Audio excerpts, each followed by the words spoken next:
I did have an idea of trying to turn a parody Snoop Dogg's Gin Juice into Sailor Moon, but I didn't write it down. And I can't freestyle rap off the top of my head, so I'm just going to give a boring-ass intro this time for episode 147 of the Fake Nerd Podcast. I am Ben Magnet. Nodding his head is Ryan Eliopoulos, Esquire III. Laid back. Also known as Sailor Mercury. Got my mind and my money and my money on my mind. Damn right. We also have Brandon T. McClure. What's up? Sailor Mars. Oh, that's fair. I like her the most. Okay. And Sparks No, Witty. wait. Who's the... She's a smart one, right? No, who's the smart That's one? Venus, right? That's Mercury. I don't Oh, she's my favorite. Yeah. And Fudget, Sailor Jupiter, Sparks Witty. Nice tuxedo mask. I reject all titles. Can you be tuxedo mask? I don't want any of these. You don't want any of them? I think Luna is going to be I'd Tuxedo rather not Mask. exist in this universe. Yeah, that's wait, my wait preference. wait for the super edition. Yeah, I mean, nothing personal. That's fine. Well, welcome to this episode of the Fake Nerd Podcast, where I was gonna do that fun thing, and then I saw a movie, and it took me down. It drained your It soul. drained everything. On the way to it, Well- I was like, that could be a good intro. I get out of that movie, I'm like, oh no. Well, we'll get to that later. Yeah, we will. We will. How was your guys' week? it was honestly mostly E3. There's a lot Holy of E3. shit. All I Yeah. did was work and consume E3, and it was worth it because we got a long video coming out. We do. Oh boy, That should be up tomorrow. Boy, I'm hoping it's Maybe up by next the year. time we're done with this recording. Okay. Yeah, it was a big file. Hey, it's been exporting since 3 a.m. It's now 5 p.m. Wow. Listen, when you want the highest quality and your video is also 3 hours long, what are you gonna do? When you make a mistake. What are you gonna do? Yeah, it was good. E3 was great. I look forward to watching it. I too was a little excited about something from E3. Actually. Yeah, on the YouTube stuff, we're just a little behind on some of the Fake Nerd Podcast stuff because this E3 video is kind of big. Yeah. Yeah. But we'll get caught up. Yeah. Well, Yep. Ken Knapsack interview, that'll be a video at some point. Hell yeah, it will be. eventually, once E3's Everything done. will be a video. Godzilla's still not up. Oh wait, Whatever. are you getting the files now from iTunes? No. Where are you getting the files? I forget. Are you illegally downloading our show? No. Are you legally downloading our show? Yes. I don't remember what site. I'll show you later. Okay, that's fine. One of the other places. Converter.com. I was talking. A couple of people now have told me that that our Spotify feed isn't updating, which I am trying to fix. I'm in contact with Spotify. We're trying to figure out the problem. They are extremely unhelpful. Well, they have literally every artist and podcaster on the planet, so I'm Right. sure they're customer I don't support. blame them. Yeah. But while doing that, I was on Transistor, our new hosting service. Highly recommend. And I was looking at some of the things I can do. I was like, I can plug so much stuff. And so I'm like throwing in links, and I'm like, and there's a list of like, put all the links to where your podcast is. And so there's things I've never heard of. So I was like, are we on there?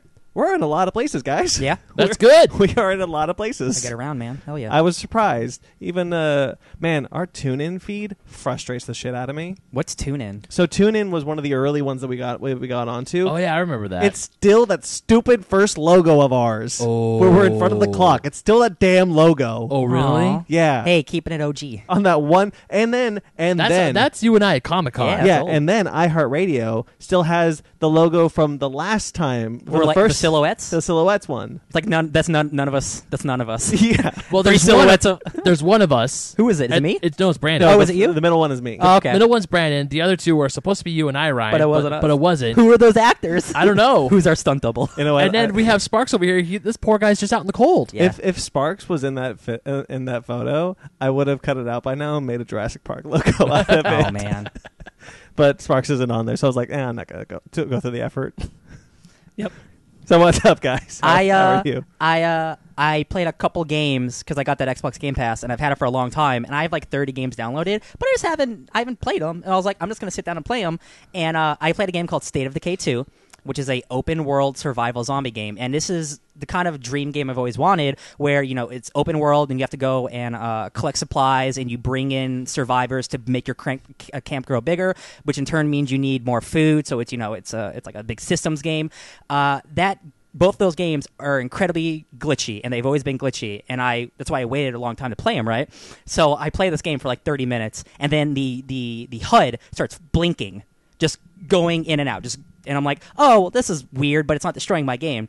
So I do a quest, and I'm supposed to bring these medical supplies to this box, but I give the medical supplies to another character, and then she disappears from the game, so I can't complete the mission. Oh my God. Oh no. So I'm just like waiting for this character to come back, and I'm like, she's not available right now. I'm like, I can't do anything else So I quit playing that game because it's still glitchy. So that's my game time this week. I really wanted to like that game, but I was like, you actively trying to make me not like this game, aren't you? E3 and Xbox Game Pass are definitely going to get me to play more video Oh, games. Yeah, so the C3, I'm not a huge gamer, but there were 4 games that caught my eye, and that's more than any game has at E3. Yeah. That's not true. God of War caught your eye. Well, more games in total. Yeah, in total. Because normally it's like 1 or 2, and I'm always interested in some of the other ones. But I'm like, sure. I'm never gonna play these games. Yeah. But a couple of them I'm like actively. Obviously, there's Dragon Ball Z Kakarot, which looks. Don't hold your hopes up. Well, I mean, it looks like more of the kind of game I'm looking for from Dragon Ball. Okay. So I will wait for the reviews. Yeah. I did that for Godzilla. I was super excited for Godzilla at PS4, and then I played the demo and saw the reviews. I'm like, I'm okay. It's a big yikes.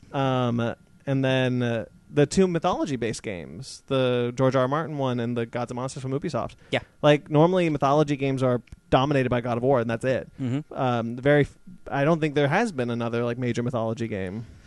There are a ton of indie games, like an unfathomable amount that I have downloaded on my Xbox and PS4. Right. But they're so small scale, they're not known. Yeah. But like big scale, no, absolutely and, not. Assassin's Creed Odyssey is the biggest one recently. Yeah, and generally when they do mythology, they've made up a mythology. Whereas this one, I think I'm not 100% sure what the George R. R. Martin was, but they say it's Norse based. It's Norse inspired. Yeah. I don't think it's a mythology. It's definitely game. straight up not going to be like Thor and stuff, but it's going to be like Skyrim is Norse inspired, right? Like that. Yeah. But either way, Gods and Monsters has me interested. That's straight up like mythology. Yeah, Hell I'm yeah. interested in Gods and Monsters.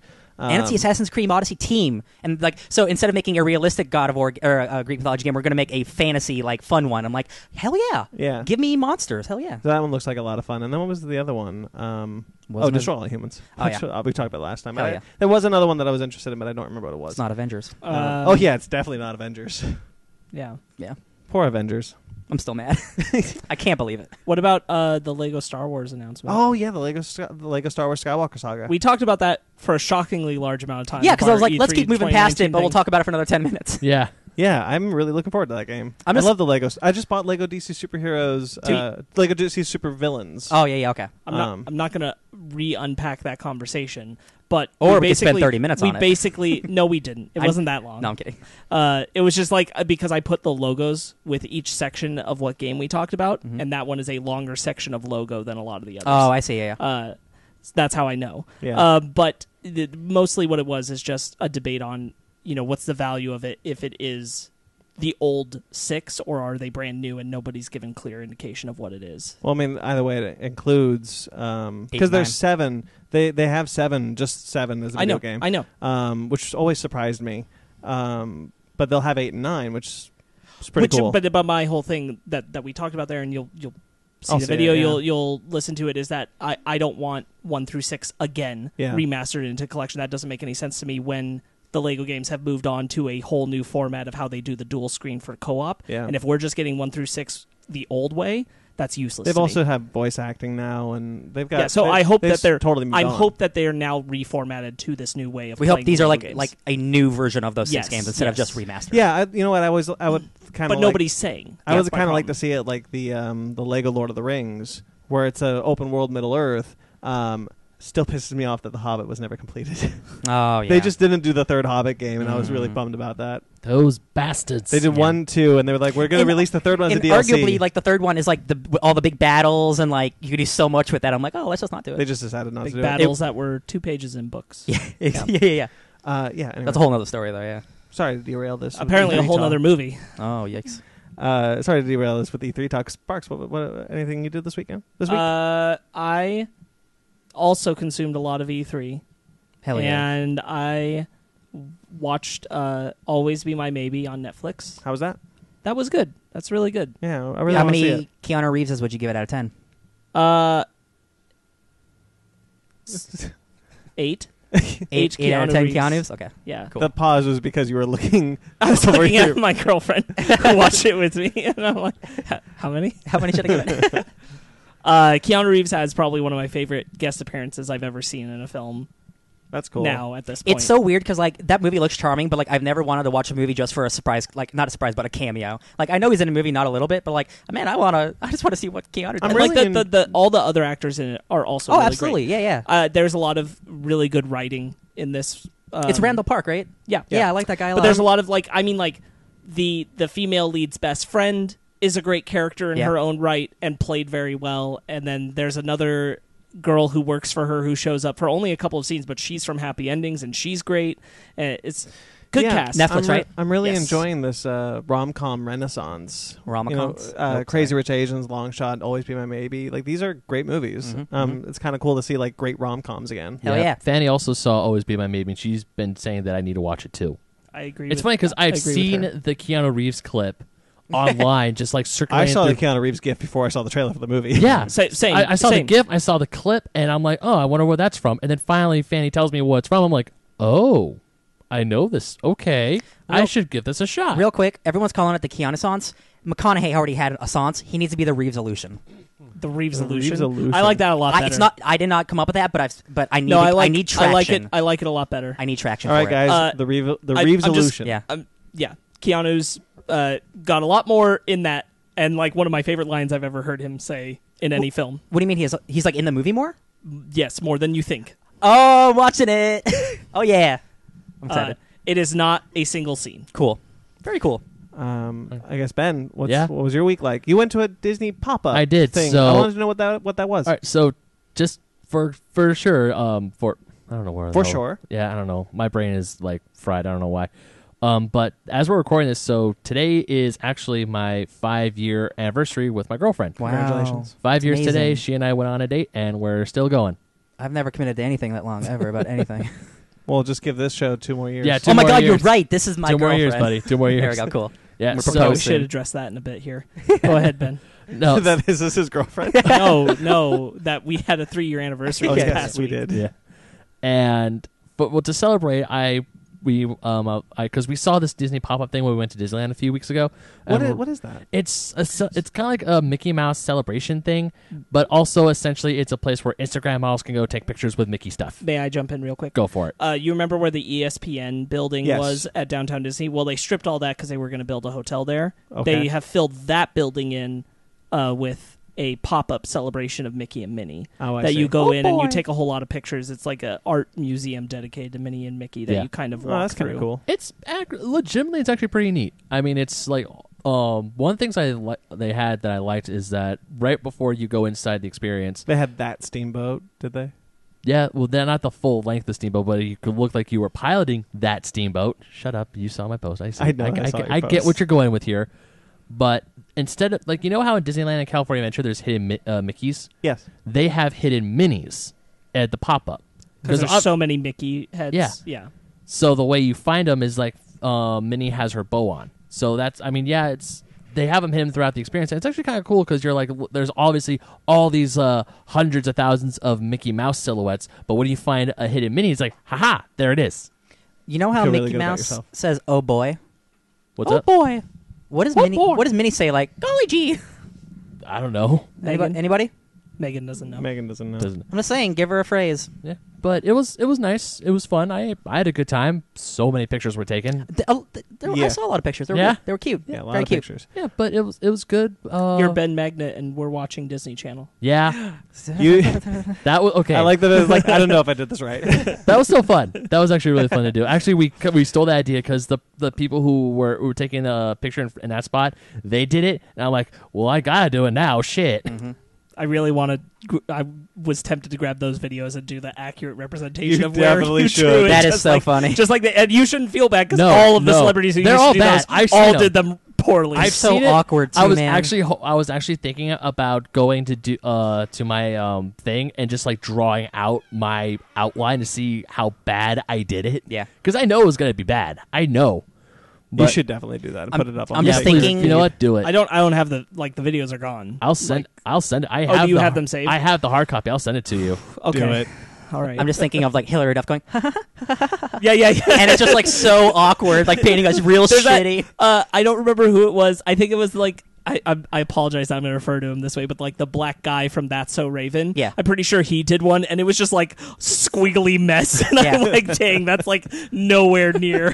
Yeah, if you guys haven't seen like the montage of like what they're actually drawing on a Disney Channel, it's really funny. And like the awkward pause after And like they there's do no it. sound. It's just going ha ha ha ha ha. It was like, wow, this is so awkward. Yeah. Oh, Hillary. The pop-up itself, it was fun. I mean, if you're a big Disney nerd, I would highly recommend If you're already at Disneyland, you might as well go there, Well, right? the thing is, you have to pay a separate ticket to go into it. Oh, absolutely not. Oh, Yeah. now If it's it No, was it's free to a go- separate experience. Yeah, if it was free to go into, then yeah, sure, go for it. But we had to pay tickets. We had to be there at a very certain time.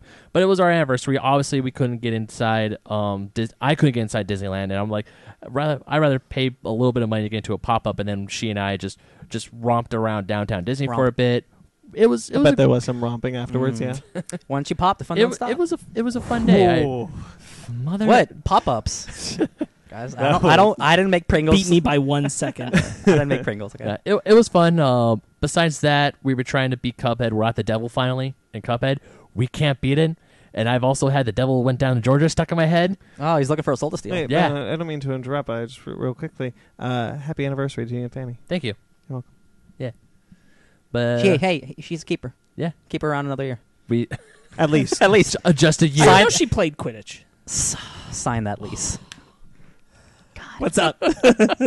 What's up? Actually, What's up? It's Sunday at 5 p.m. What's up? What's up? Oh, I don't remember the last time I did this, but in the movie we're going to talk about today, I face palmed. Yeah. Like the Really? first time in a long time for sure. I don't remember the last time I did it in a movie.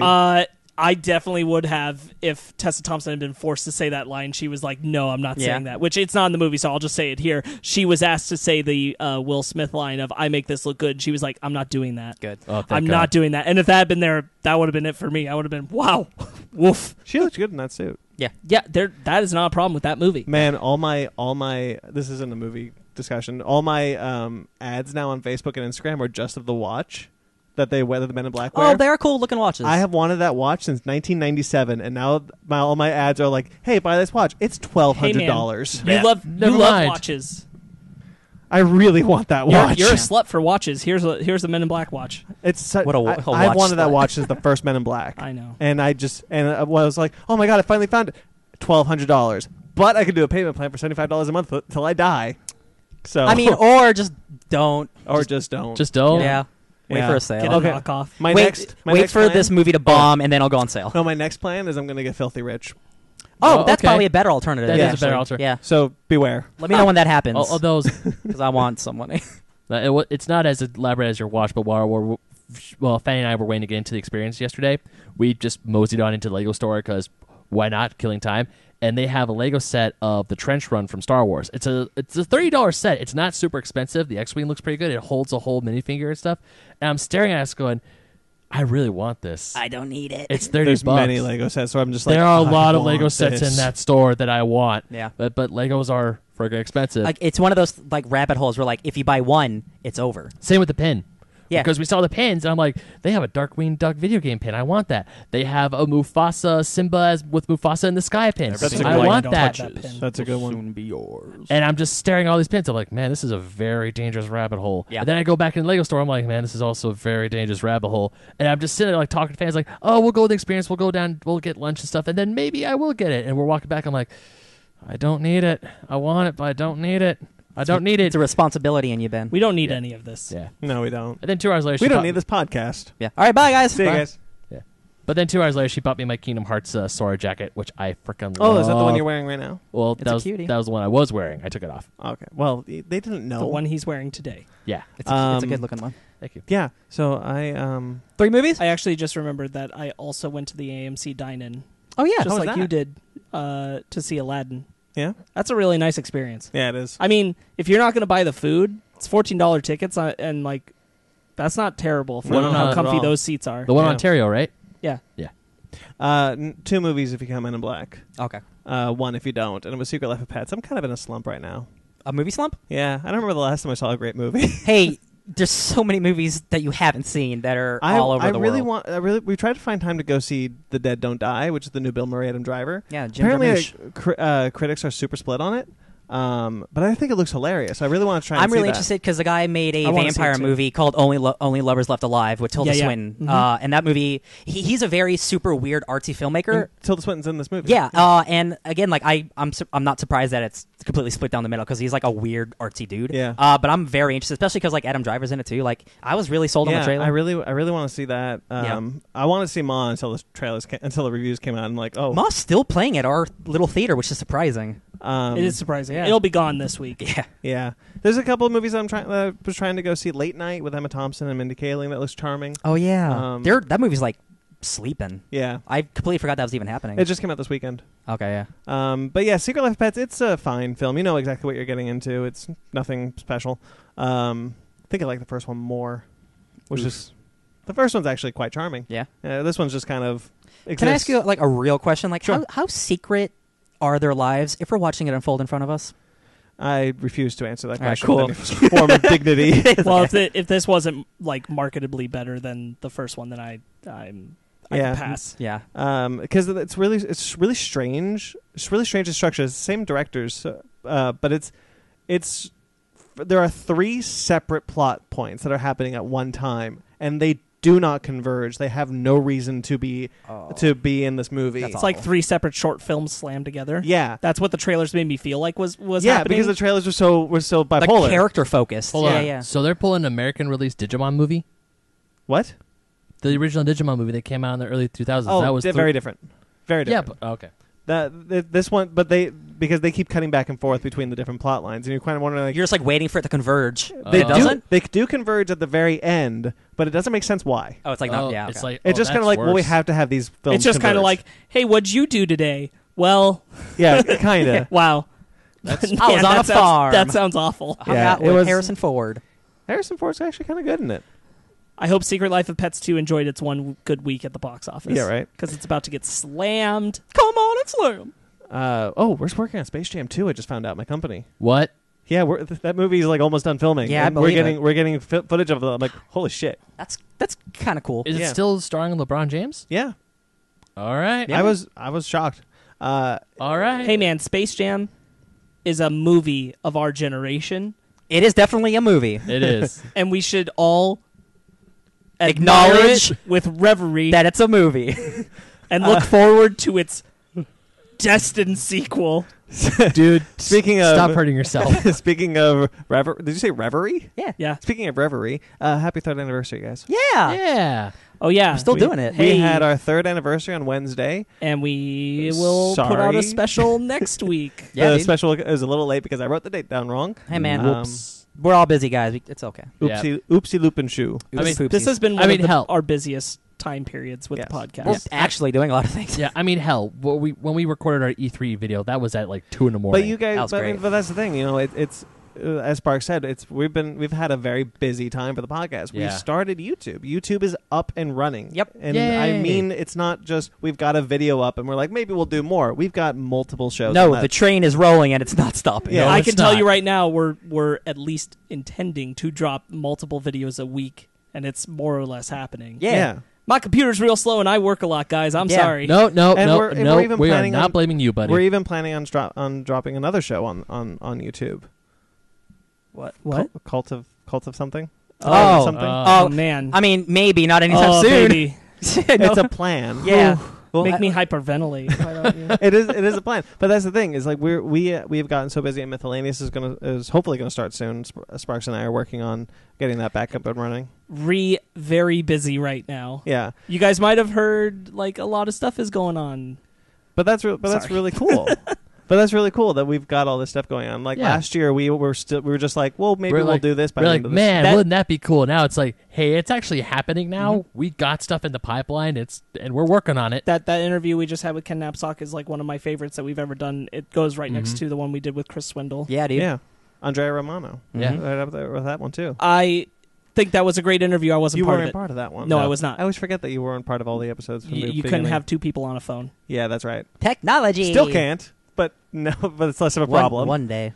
And this isn't me like shitting on past interviews, but there is such a different energy when we have the guest in the room. Oh, of course. And so Chris Swindle and Ken Knapsack's interviews are just awesome. Also, shout outs to both those guys because they were just willing to just talk forever. Yeah, absolutely. It's always great when you can get them in just like talk. 100%. Yeah. Oh yeah.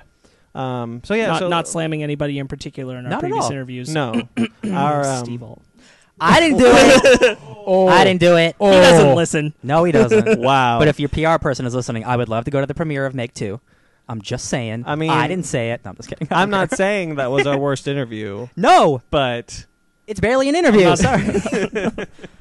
It's definitely not our best. I'm not saying I still appreciate it. I do too. I appreciate I got to read the book. Let's get out of this. So 3 years, baby. We have plenty of stuff coming in the pipeline. One of the things is on Wednesday we will be dropping our holiday. Wow. It's June, dude. 2019 annual, which is our 3rd anniversary celebration. It is a week late. Again, sorry about that. Hey, but man, on our comics get anniversary, delayed. It happens. On our anniversary, we did drop our Ken Knapsack interview. Yeah, there you go. So there you go. Shall we Happy move anniversary, Ken. Thanks, Ken. Thanks, Ken.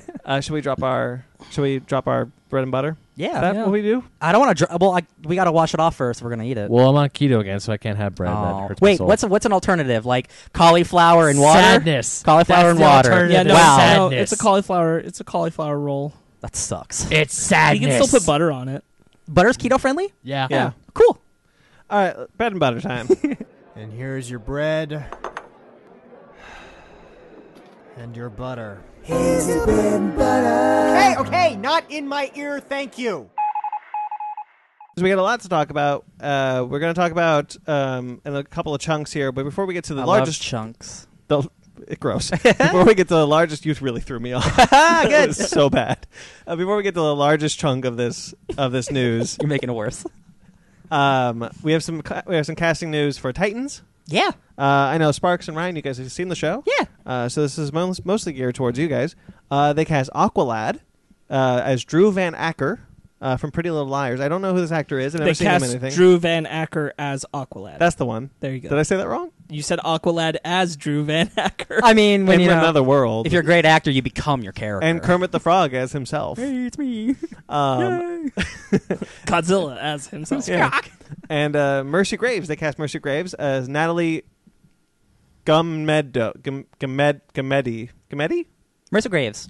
As Mercy Graves. So that's cool. I think that's great. Yeah. They're rounding out like the Teen Titans cast. Aqualad. They already got Mercy Graves is an interesting choice, though. Yeah. I mean, you got out of left field. You got Lex Luthor in Supergirl, so like maybe because like she's like a robot assistant lady. So I'm wondering if this is like like a weave into. You had Mercy Graves in Supergirl.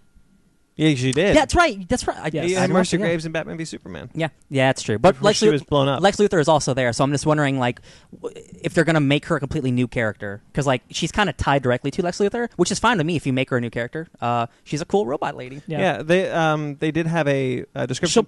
Sorry, real quick. Yeah. She'll probably be like the link for Lex to Superboy. Because Superboy was Season Titans. Yeah. Mercy Graves will probably be that connecting. Like she's representation. So Mercy Graves is out of the two. Mercy Graves is the only one that had a description released by DC. Aqualad didn't. I guess they thought it was pretty self-explanatory. It was going to be Aqualad. Interesting that though it's Aqualad.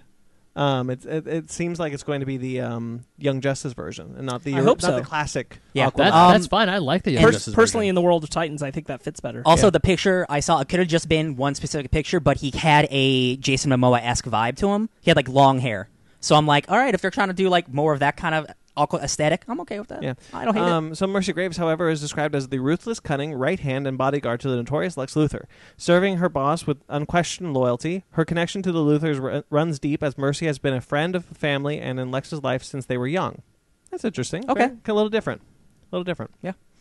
I mean, this is cool. I'm just a little sour, not the show, but at DC Universe stuff in general. It's right not now. Titan's fault. It's not Titan's fault. I'm just sour because I'm like, I have no faith in anything to actually stick around now. Yeah. Or be what I want it to be. So yeah, prove me wrong. Yeah. But piss me off. Yeah. Right. Yeah. And the other bit of news with this before we head into this chunk is Umbrella Academy is ramping up season 2. Yeah, they're doing. Now. Yeah, that's fantastic. Let's finish that first season. Did we finish it? I'm about 6 episodes. I'm about 6 episodes. I was like, I don't remember. I definitely need you to and finish, I have something else far more prevalent we have to do first. You know what it is. Doom Patrol. Legion Season 3 is dropping the end of this month. You and I have Season 2 to watch. It's 10 episodes, right? Yeah. We can do that. We have to do it with Megan. We can do that. Yeah. Umbrella Academy is nice, though, that it's getting a season 2 because, I mean, The Tick, Deadly Class, Swamp Thing, Happy, like all these shows were canceled. Comic cancellations. The Tick got canceled? Oh, The Tick was the first one canceled. I did not know that. Yeah, they tried to shop it around. They recently put up a thing that's saying no one's biting, so it's dead. Oh, that sucks. Which is really a bummer. Yeah. Well, but it's nice to see that at least one of them was renewed. Yeah, right. Yeah. Really apparently, nice. it did like really, really good for Netflix. Yeah. Yeah, I'm kind of not surprised that Netflix tends to have a little more faith in giving a show that's got an audience at least another season before it makes a decision about cancellation on it. Right. Also, they're already like $1 billion in debt, so what's another couple million? Sci-fi's way more happy to pull the trigger on something like that, generally speaking. Yeah, and then give things like Lobo a shot. We'll talk about that. We're talking about that? I thought you left it in the news. No, I took it out. Oh, okay. We can talk about it here if you want. Yeah, Lobo's getting a spinoff, and I haven't watched Krypton Season 2 because it literally started this week. Yeah. And I haven't started it yet. I don't even think if Lobo's in that episode, I bet he doesn't show up till the very end, so I probably wouldn't have enough to give an impression. It just bums me out. I don't understand why. I don't think it's necessary. And Krypton's pretty good. Yeah. Krypton is good. Yeah, Krypton is good. I don't know that better? I need a Lobo show. You know what's better? Deadly Class. Yeah. Deadly Class is better than most TV shows. Deadly Class. I think Krypton's really good. I do think Deadly Class was a better show. Sure. But I do think Krypton's really good. Well, look for that Lobo So it's show. really confusing why they're making Lobo isn't even a good character as the main protagonist of a show. That's what's super weird about it. Like, he's fun in like small doses. Yeah, but as an ongoing, it's never worked. I don't understand. Yeah. Like, you want to bump Lobo up to series regular in Krypton Season 3, whatever, go for it. Giving him a spin-off show is super strange. It just mean like they really think he's good. And I'm like, I mean, the teaser's fine, but like... But it's weird to make that decision this early. Yeah. Yeah. No, yeah, they wouldn't even like give Batwoman a full series order until they let her have a whole pilot after she appeared in the crossover episode. Very true, yeah. Well... Yay! Let's move on to our next chunk. Large comic book news. Huge chunks. This was a big week for comics and a big week for video games. I was surprised at how much news came out from comic books this week. Just a quick side note, since you brought up the video game stuff, we already kind of talked about it up at the top, but we are not talking about any of the video game news from this past week. We kind of did already at the beginning. You can watch our E3 video for all of Ben, Ryan, and I discussing 3 hours long. 2.5. It's 2.5 hours long. It's close. That's a lot. You can watch our E3 video on our YouTube channel to hear about all the video game news we're not touching on. And you said something, in you put pictures up for when we talked about something? Yeah. I didn't even expect that, so that's fantastic. If you want to scan through to a specific thing, just look for the little logos of what video game we're talking about in the upper left corner. It's always there for whatever video game we're talking about. That's amazing. Yeah. I wasn't going to go through and annotate each piece, so I was like, let's put a little logo just so if you're scanning, you can see it. It's very smart. So look forward to that. So comic book news we are talking about. Yeah. We love comics. There wasn't a Comic-Con. we do love... Man, what's going to be at Comic-Con? Anyway, we love comic books here. Man, I swear to Lord, I thought you said boobies. So did I. Holy shit. Yeah. I mean, happy 3-year anniversary. I'm not totally wrong. Yeah, okay. Movie time. So I have a section here that just says Doomsday Clock Who. Because we'll get into it. You sent something. I haven't read it, or was it a video or was it an article about Doomsday Justice Clock? Society of America and how it's ignoring Doomsday Clock more or less? Yeah. Cool. All right, so we'll get into that. So first I want to talk about the good news. Well, they're both good news. It's news. It's news. So Brian Michael Bendis, a fan favorite on the show, is relaunching the Legion of Superheroes. I am very excited about this. This I heard. I'm excited about. I think he is a good fit for the Legion of Superheroes. I always felt this way. Regardless of how I feel about his Superman run, I think his Legion run could be really good. His grasp of like younger character team stuff is unparalleled. It's so good. Specifically teenage characters. I feel there's a conspiracy, and I don't buy into any conspiracy, but I do kind of like see the thought process there that he aged up John Kent because he can't write any younger than 17, which does kind of track if you watch his track record in the last couple of years.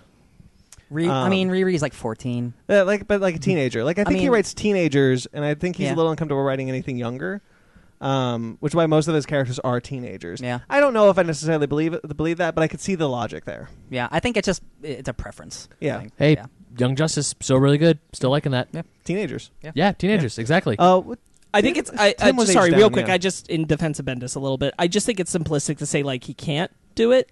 I think that what you said, it's preference. I also think that like he likes to dig deep on the challenges of that age. He's very much like a Perks of Being a Wallflower type of writer. All New X-Men was about all the original X-Men. But as a comic writer, and that's stuff you just can't do with young kids. Yeah. It doesn't ring as true. Also, to be fair, he wrote Avengers for like 7 years, and that's all just about Wolverine and Luke Cage. So like, it's possible. Right. Yeah. I mean, I don't mean he can't. No. Age up. No. I was just saying, like, I think he's perfectly capable of writing children. I just like he knows what he likes. I think he has a preference for a certain type of story that child characters can't do. Yeah. Hashtag give me back my John Kent. Anyway, so Legion of Superheroes. He's starting with a book. It's going to start a little bit like he did Man of Steel, a little bit like what was the other book that recently did this? Oh, No Justice, Justice League. Yeah. He's going to start with a 2-issue miniseries called Legion of Superheroes Millennium. This is going to be by Brian Michael Bendis and a whole host of different artists that are going to be drawing specific characters and less so pages, which I thought was an interesting way to go about this. Yeah. So we're going to see Supergirl being drawn by Jim Lee. Yeah. Batman Beyond being drawn by Dustin Nguyen. Yeah. Commandy drawn by Andrea Sorrentino. Tommy Tomorrow, a character I don't know who that is. An old-ass character. Drawn by Andre Lima Arau. I'm sorry. Booster Gold, drawn by Nicola Scott. Yeah. Like that. Olmec, drawn by Jim Chung. One-man Army Corps, baby. And then a DC Off-World chapter drawn by Jeff Deckel, but I don't know who that character is. Jeff Deckel? Yeah. No, that's an artist. That's what I mean. No, he's saying he doesn't know what character he's... Oh, sorry, yeah. And I don't know who the artist is either. Jeff, he's great. And then Legion of Superheroes, the characters will be drawn by Ryan Sook. And Ryan Sook and Brian Michael Bendis will from that launch an ongoing Legion of Superheroes story. But the 2 issues are said to explore the new Rebirth timeline in a way that we haven't really explored before. I'm going to be honest, I don't need a miniseries for the relaunch of a series every single time this happens. Yeah. Because it happens pretty much every single time now. And I'm kind of like, I don't need 6 issues for your number 1. I don't need 2 issues for your number 1. Just give me the number 1 and explain it to me. I know it's Jonathan like... Hickman's doing it at the end of this month. I know, and I'm like, I also wish you just start with the number 1. Yeah. But like, It's like we talked about this before. It's a place setter. Sure. Places. Hickman's doing that with X-Men, right? Yeah. X-Men makes a lot of sense to me. I think X-Men does call for it. Because that one is like a full relaunch of like 10 years. He is essentially taking a table setting and throwing it all on the ground, and he has to reset the table. He needs this to do that. I don't think he can just jump in at issue 1. Again, like if it was if it was one 6-issue series, but I got to buy 12 issues now, and I'm like, I'm sure it's going to make sense. And again, he did it with his New Avengers run, with his Fantastic Four and FF run. Like he does these dual storylines all the time. I just can't afford it. But Marvel is doing it less, whereas DC is doing it more. Yeah, I just can't afford it. Because it's a tracking through Bendis kind of thing. Yeah, Bendis likes this. Yeah. Like that's why he did Man of Steel before he did Superman. Yeah. Scott Snyder did No Justice before he launched the new Justice. Yeah, and again, run. both of those series were like, cool. I could have just used that number 1. But here's the thing, if I don't know what the numbers are, if this is getting people to pick them up, I can't complain. It's the Marvel formula of a number 1 that makes money. If it's working to get people in, yeah, like here's this catchy event. If you like this, you're going to like the rest of it. If it's working, I can't complain. Yeah, and the Legion is an obscure group, and like Bendis behind them is going to give them forefront popularity, at least for the beginning. The Legion they've been asking for the Legion to come back for a long time, and Doomsday Clock was supposed to be that bring back, and we'll get to that. Yeah. I'm saving that. Yeah. So the main character for Legion of Superheroes Millennium is going to be a character that Bendis just says is familiar to DC fans, and she is newly endowed with immortality. Saturn Girl. No, it's not. Damn it. He would have said Saturn Girl is part of the Legion. Mm-hmm. This is not a character of the Legion. This is a character that exists in the DC universe that hasn't been around for a little while. Never probably mind. like an obscure character that will be brought up. It's most likely. You know something funny? But years ago, when I was trying to buy the Death of Superman happened, when they had the side stories with the, Cyborg and all those things back in the 90s. I went to a random comic store with my parents, and I saw a Legion book with Superman's cape on it, and they bought it for me, and I still have it to this day. I'll bring it in sometime. But the only reason why I bought it because it had Superman on it. It wasn't until years later I'm like, holy crap, I bought a Legion of Superheroes book, and I had no idea what the hell I was getting. There's one I like the Legion a lot. Like, I don't love them. There are just too many characters. But there is one specific DC book that came out in the early 2000s called Legion Lost. And that is a 12-issue miniseries that is one of the best DC stories ever told about them getting literally stranded on the opposite side of the universe. And just like, how do they survive? And they relaunched it for the New 52, and it was not good. And it's not the same book at all. But like, it's 12 issues, and like, I want to make my book club one day, but it's a lot to read. Sure. What we'll plan for it, because it's like the best Legion book ever written. Like, it's weird. It's great. It's Abnett and Lanning. All right. Yeah. You told it to me before. It's weird because Legion of Superheroes is one of those superheroes that, for me personally, I know of them. I just haven't read anything about them. 3000. Yeah, I mean, I've seen them, and I mean, I've read a couple of things where they've shown up, and I've never read a dedicated Legion book. But here's the funny thing: like when I'm watching in media, like in Justice League, the Legion showed up. Brainiac 5 and him and Supergirl got together. I thought that was great. Smallville, I was like, oh hell yeah, we got the Legion of Superheroes in this. I have a cartoon show for you. It's called Legion of Superheroes. Hell yeah, you we should show. check out. Is it from the 60s? No, it's a recent series. Really? It's from the early 2000s. Yeah. Okay. It's real good. But now that I'm seeing that Legion of Superheroes is coming back to comics and being written by Brian Michael Bendis, no less, I'm excited, and I actually might pick this up. At least check it out, yeah. Oh, definitely. And then I know, Ryan, what you're saying earlier about how you don't like you just give him the number one, just give him number one. But in defense of that, I kind of like it because it's a place setter. So if you don't like it, you don't have to waste your money on that number one. But if you do, it's like, yes, now I am fully prepared to get into the story, get into the thick of it, see how it all plays out, and then get a sweet return at the end of the story. So for me, having these little, it's annoying because it's like, hey, here's an event, and then the number one's going to come out afterwards. It is annoying, but at the same time, it's like, it's kind of like a demo, and then once the book... But demos are free. I don't have to spend $30 on 6 issues. Well, I understand. I understand both Ryan sides. is saying. I get both sides. Like, for Two Sparks' point, it does help the industry. The industry gets a bump every time a new number one shows up because people want that new number one. Because it's number one. Yeah. People want. Oh, this number one will pay for my college tuition. Yeah. Right. Sorry, buddy. That book will come out September 18th. Bendis did have a quote I want to read. I thought it was kind of interesting. She says that our Legion is going to be a little different than past Legions. I know that sometimes in the past, the Legion have gotten together because things are so peaceful, they can't stand it. Our Legion is coming together out of what they think is dire necessity. Things are starting to crumble, and they're crumbling fast, and it really feels like it's time for a new age of heroes for the first time in a millennium, that there's a genuine sense of threat to all things. He's only ever said that this will be the first time the Legion have interacted with Rebirth continuity. So he has not made mention of this is the same Legion. Like with a lot of Rebirth has been, it's the same characters coming back. Yeah. Like pre-New 52. Like pre-New 52 It's just like they characters. didn't exist for a little bit. Yeah, but this might be a new Legion or it might not. So we'll have to see. It kind of makes sense since they're from the far future and all the present has changed. Yeah. So them being completely new and like different. their future is now different, yeah. Yeah. Who they are, their whole background has now changed. Man, that could be fun, actually. They need to give them all a relaunch, yeah. I just realized what Legion of Superheroes Millennium reminded me of. Booster Gold. Booster Gold is a character that they've always used to be a character that has known that time has changed. And, man, you can do something real cool with that character. Yeah. Trying to discover like all the differences with the timeline, which was what Doomsday Clock was supposed to be. Speaking of Doomsday Clock, Justice Society of America are also making a return. However, not with a new book yet.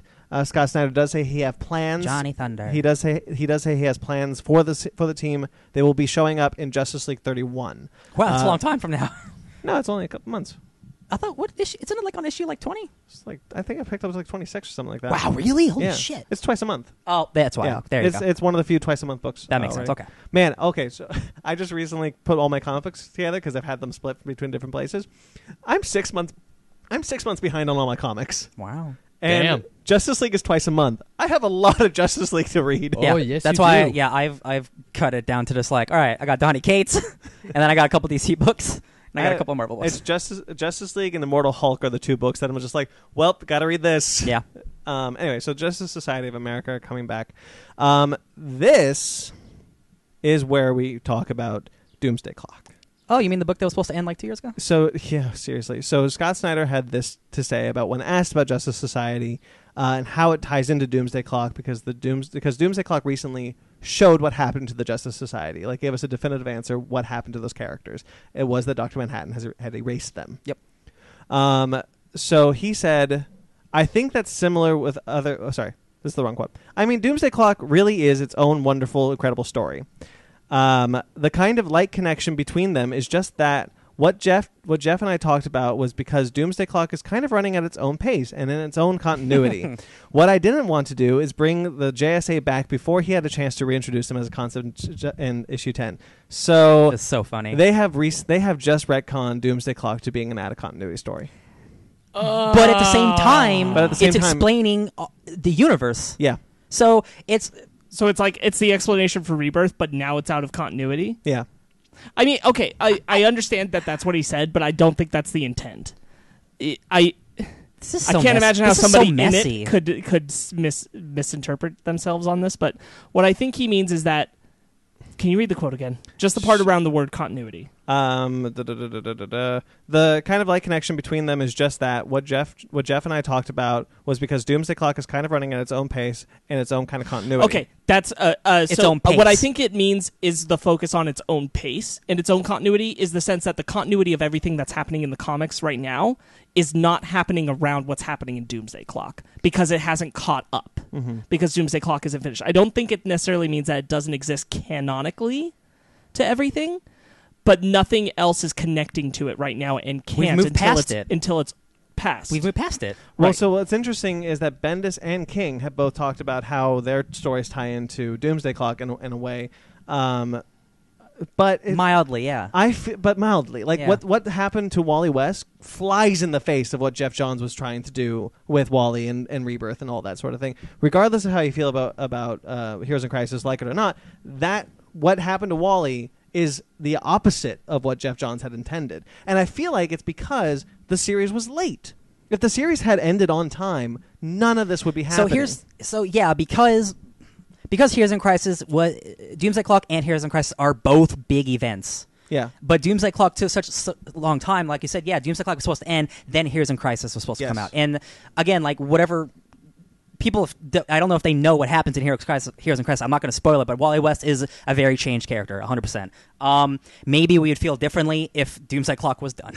Yeah. a little bit. Exactly. Yeah. Because of the fact that I feel like because Doomsday Clock has taken so long, the plan is no longer the plan. When Doomsday Clock started, like Detective Comics and Batman were like dealing with stuff at the beginning about like, oh, Batman might be like a vigilante again. And people are turning on him. This was like almost 2 years ago now, and those storylines are done and past. Well, I think it feels just disconnected. Well, I think the thing that's going to happen is that Doomsday Clock will finally finish, and then a lot of these stories are going to start pivoting. Are they going to have to retroactively pivot to? They're going to have to. That sucks. No, but I mean that's the thing because. Yeah.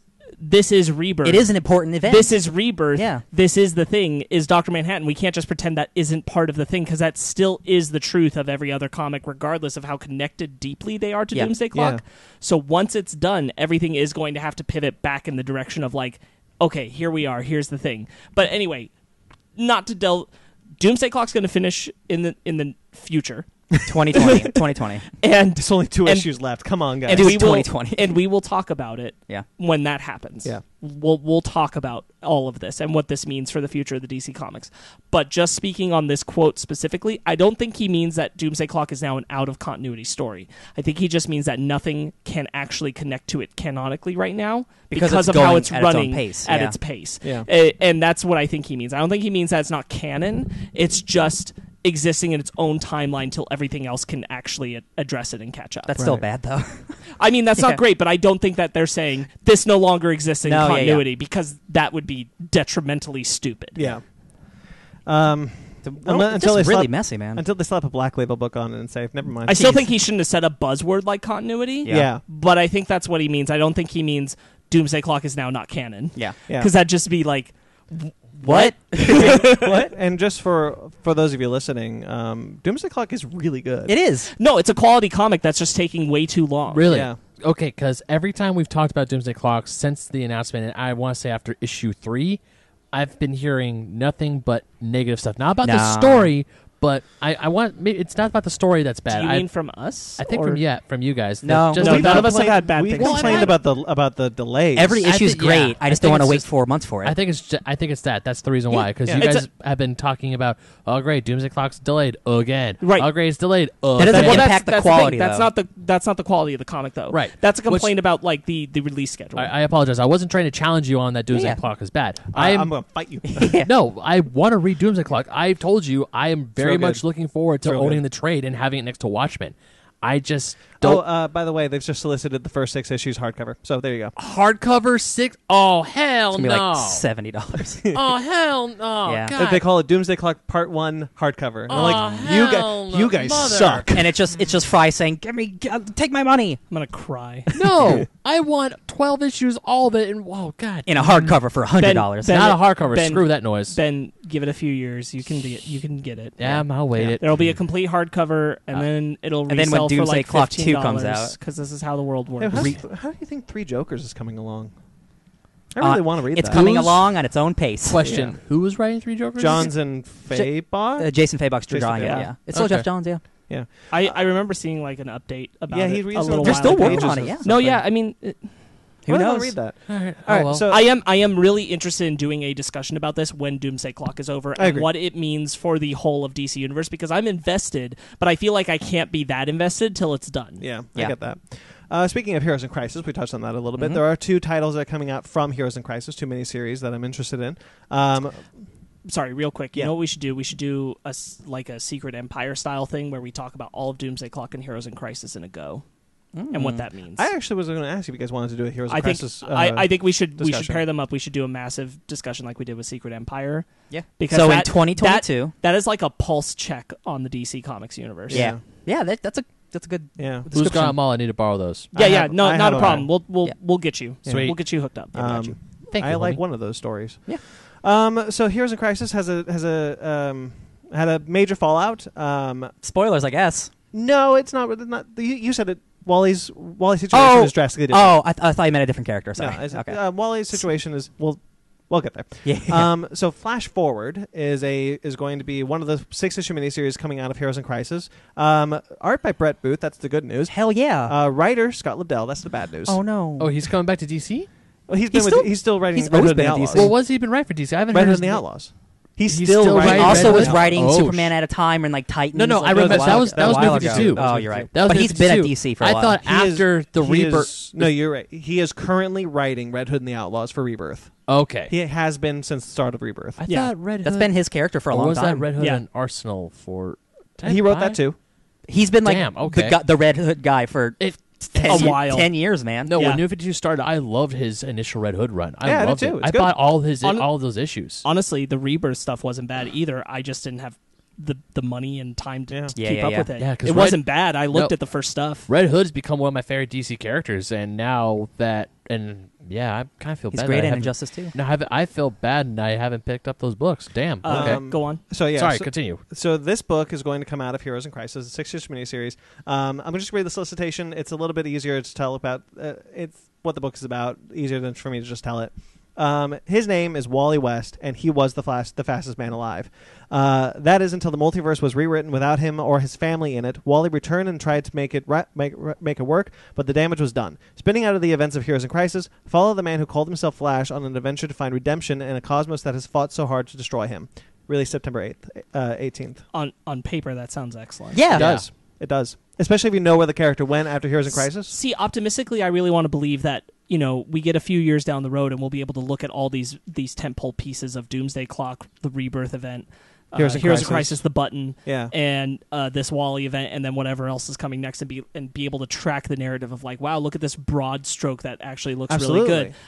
Optimistically, If only it was executed like flawlessly. Like man. seriously, like if you wanted to tell me that from DC Universe Rebirth to the button to Heroes in Crisis to this to Doomsday Clock, that was one narrative and it's good.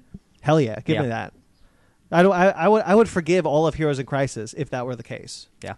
and it's just so hard to say right now because there are still pieces that have to fill in these gaps. It's a weird place to be in. I don't think anything quite like this has happened in the I don't major think comics so. before. I where think it's been a while. Where we're kind of all sitting on our thumbs waiting for like all the event pieces to kind of fill themselves in. This is definitely, I think, the biggest, but the closest thing I could think of is like when Civil War was being delayed. So you got tie-in stuff that was spoiling stuff in the regular book. Sure. But that was 13 years ago. Yeah. Like, But no, that's that. Like this is kind of that in a comparison. Oh, but Secret Wars. But the reverse of it. But the reverse of it, in a sense, because it feels like everything is so afraid to step into Doomsday Clock's way, they have to navigate around it. Yeah. So they're not giving anything away about where the narrative is going, and they're not interfering with it. I just hope they don't It's like pivot everything hard. is caught on anime filler right now. Yeah. And it's not bad anime filler, man. but they're all waiting for like the Doomsday Clock, which is like the manga series, to get a little further so they could actually step back into continuity. That's really good. Yeah. That's a really good point. Goodness. Right now, Where's my Goku driving a car? Right now, I'm at the point where I feel like Heroes in Crisis should have been a series of one-shots of characters dealing with grief.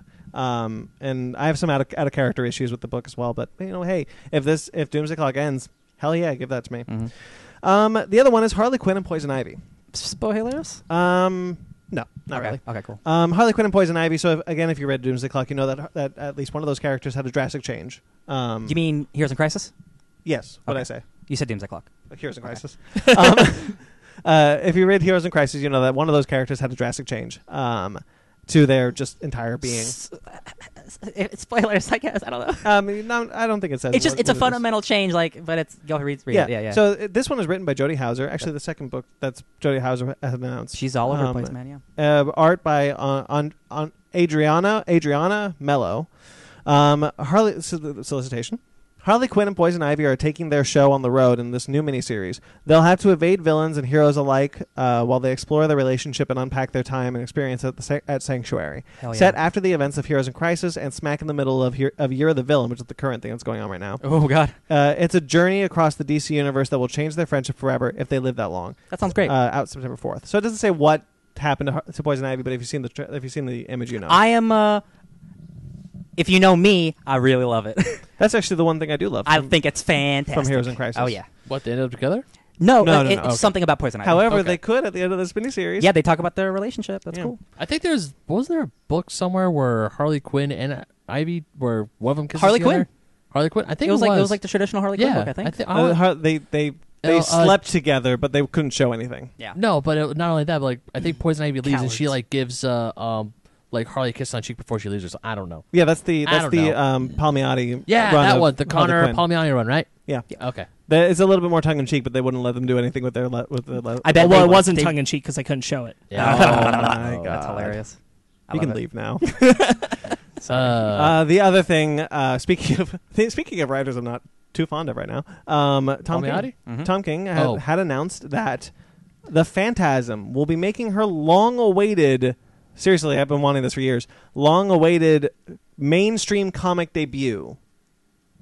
And this is the character that debuted in the Batman the Animated Series. Yes. Mask of the Phantasm. This is love triangle, crazy bullshit's about to happen. A romance from the past coming to mess with that. I have been saying for years, how did Harley Quinn, Mercy Graves all make it to comics from the animated series, but never the Phantasm? I'll tell you why. Arguably, sorry, Sparks, I need to throw my 2 cents in this. And arguably, the Phantasm is the best villain, and arguably, I will die on this hill. The best Batman animated movie ever made. I will die on this hill. How many others I will are there? say that. I'll die on the hill as the best Batman movie. Yeah, I'll die on that hill too. Nah. Batman Mask of the Phantasm is amazing. That villain is awesome. That great. character is great. Andrea Beaumont is awesome. Spoilers, I guess. And then nothing. Everything that Ben is saying is exactly why I think Phantasm has never been brought to the comics right now. Because the hype train on that is too high. Mm-hmm.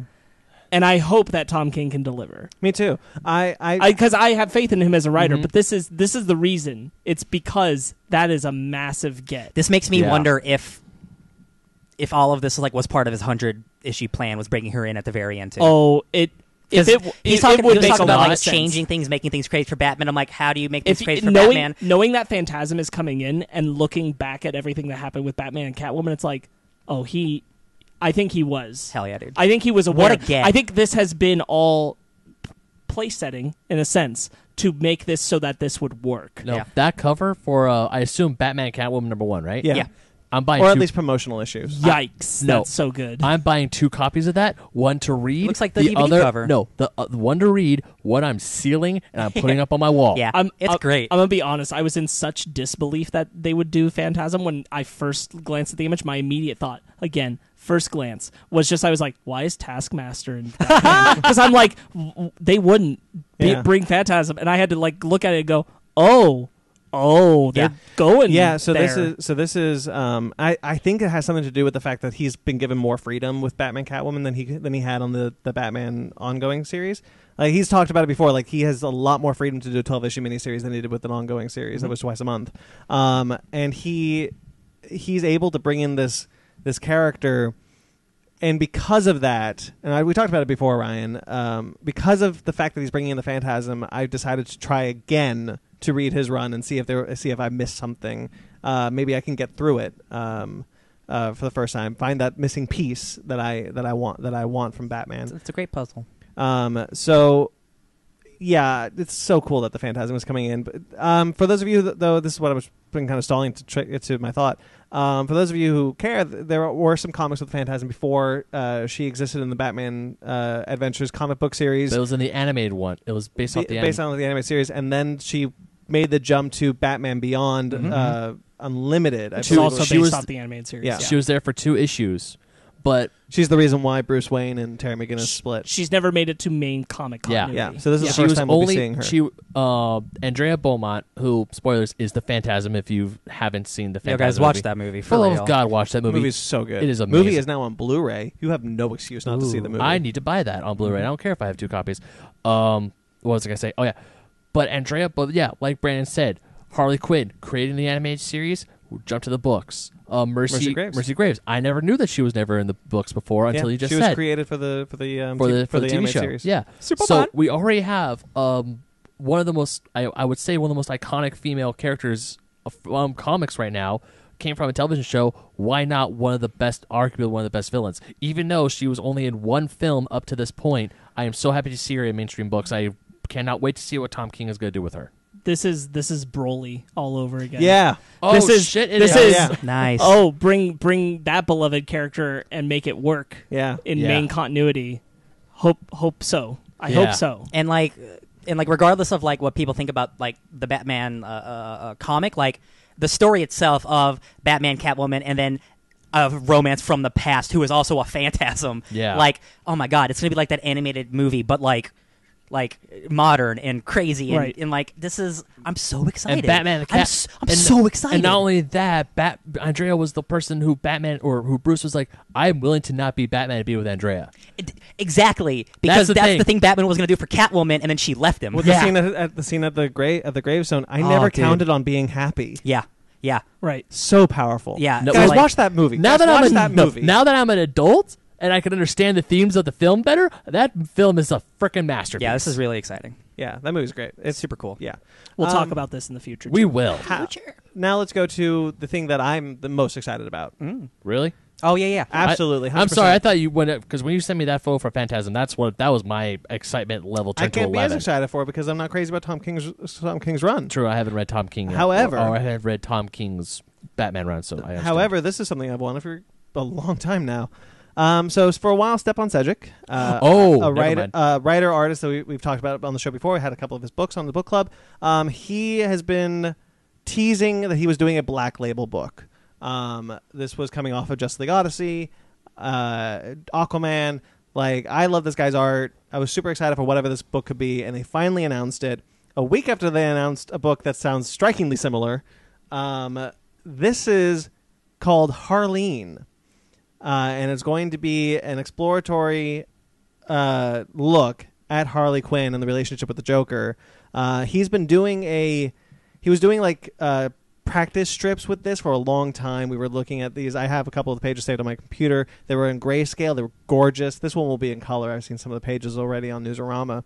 They were in grayscale initially, and he gets Harley Quinn.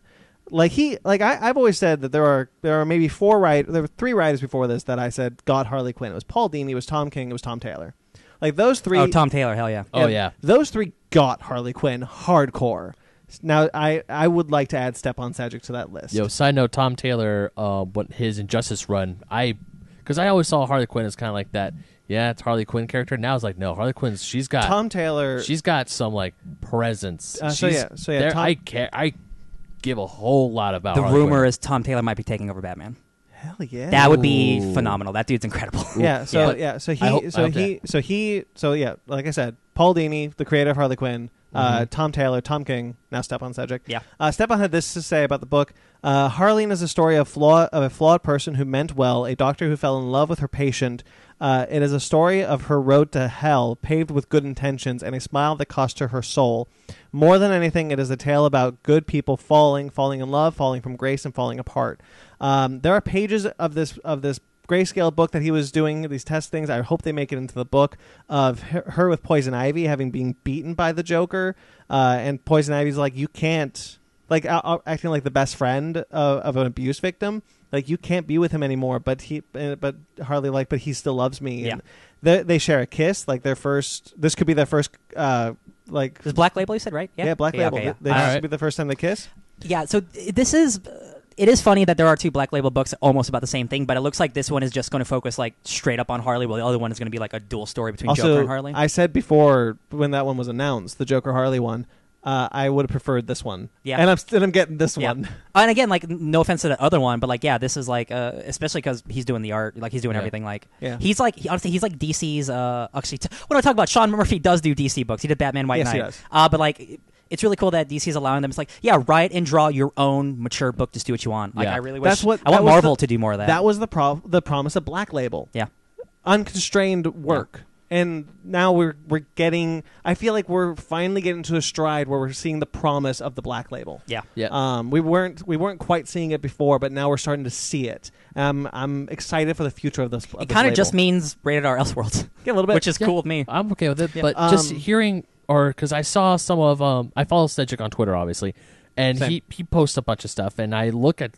like one of the things his Justice League Odyssey pages that didn't make it in, heartbreaking. Yeah, man. But I think there's I don't know if this is from Harleen or if it's from another just a test fun sketch. Is it grayscale with Harley Quinn and Joker? No, it's her talking to Batman about it's hard to help rehabilitate when you keep breaking their bones, Batman. That's Harleen. Yeah, that's from Harleen. Yeah, just reading There's a lot better pages. There's a lot more pages that are, I think, better than that sort of thing. That one's good, but there's stuff with her, and Hugo Strange, and Hugo Strange is starting to see her crack. Ooh. Like she's like Hugo Strange is like, you're falling for him. There's some good stuff there. I'm super excited about this book. It's going to be a 3-issue miniseries that's going to come out monthly, but it's prestige format, so probably looking at like $7.99. Yeah. Double size issues probably. Yeah. But monthly, so in 3 months it's done. It was solicited in this month's previews, so it is coming out soon. But I have the solicitation. If you guys want to read it, Want me to read it? Dr. Harleen Quinzel has discovered a revolutionary cure for the madness of Gotham City. She just needs to prove it actually works. Through her studies of the criminals and sociopaths that pass through the halls of Arkham Asylum and the GCPD, Harleen is seeking to end the growing apathy among the citizens of Gotham. But with the criminal justice and mental health establishments united against her, the brilliant young psychologist must take drastic measures to save Gotham from itself. Following an attack on the city of by the villainous Joker, Harleen will come face to face with one of the many criminals she hopes to heal. But she will soon find herself drawn into the madness and insanity that plagues him. Witness Harleen's first steps on a doomed quest that will launch the legendary supervillain Harley Quinn in the stunning reimagining of Harley and the Joker's twisted and tragic love affair. Okay. That's starting to sound a little more like that other book now. I mean, but yeah, like I said before, the last one sounds a little bit more like it's an updated Mad Love, whereas this one sounds a little bit more of it has a different flair. Yeah. And Stepan has a different... It's kind of like a reimagining. Yeah. Like this one Stepan has a tone and a voice that is unique to him. Yeah. And that I've not seen in any other writer. So I'm really excited for this. I'm like madly excited. I love big two Marvel DC comics, and I really like when they experiment. So like, I'm really glad DC's going for this. They keep releasing new books and keep talking about new Black Label books. I'm like, come on, Marvel, give me some Marvel Knights. What are you doing? Bring back Marvel Knights, Marvel. They did bring it back with Donny Cates, but it's like, what did they do? That was the 6th issue 20th anniversary. But, like, don't tease me. Yeah, I know. Come back. It's a good book, by the way. Baby, I picked it up. Baby, come back. Speaking of Marvel. Hey. Sparks, did you have anything you wanted to say about Stepan? No, Harley Quinn is not somebody I'm drawn to read very often in comics. This sounds appealing, but I'll probably defer to you on if it's something I should actually dive into. Sure. She's just not normally my cup of tea. Yeah, I get that. Part of it is a constant overuse. Yeah, on that point, the only thing I've not liked of Harley Quinn is the Palmiotti Connor New 52 stuff? run. I don't like the New 52 or the Rebirth stuff. We've said it before, but she became like a Deadpool. Yeah. Her early 2000 comic run is incredible. Injustice, incredible. Yeah.